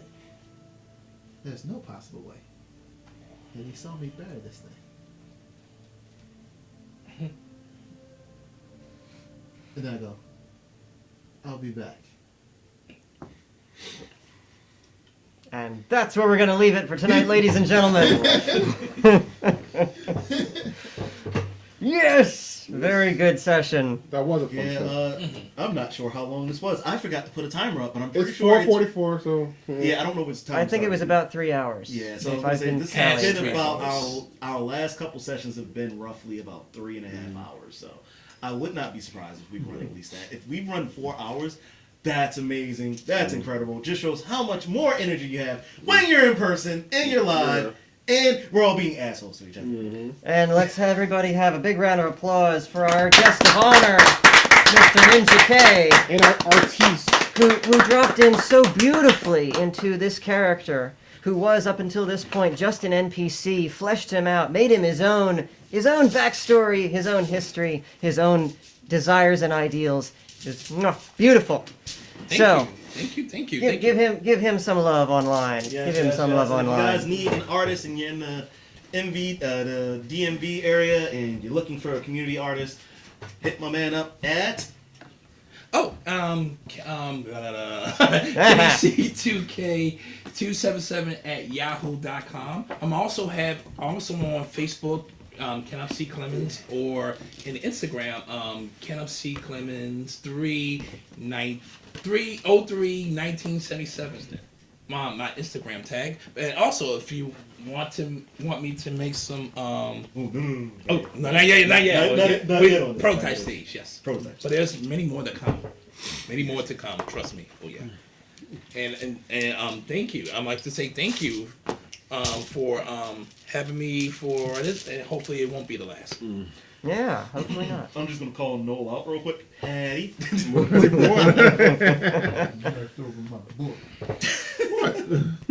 He had his whole thing set up perfectly fine. You go and move the bag, and his whole thing just go. You knew what you were doing. Well, and I enjoy it, though. as usual, ladies and gentlemen, if you enjoy this crazy content that we create, make sure to hit that like and subscribe button. There is a little bell down there if you want to be notified when one of these wacky videos comes out. I don't know why you would. They're wacky. But hey, if that's your thing, who am I to judge? And as usual, we're Fail PG, and we will see you on the next one. Yahoo! Me, the next fail. Well, yeah, obviously. Obviously. That's all that we can do here is fail. Did you expect anything more?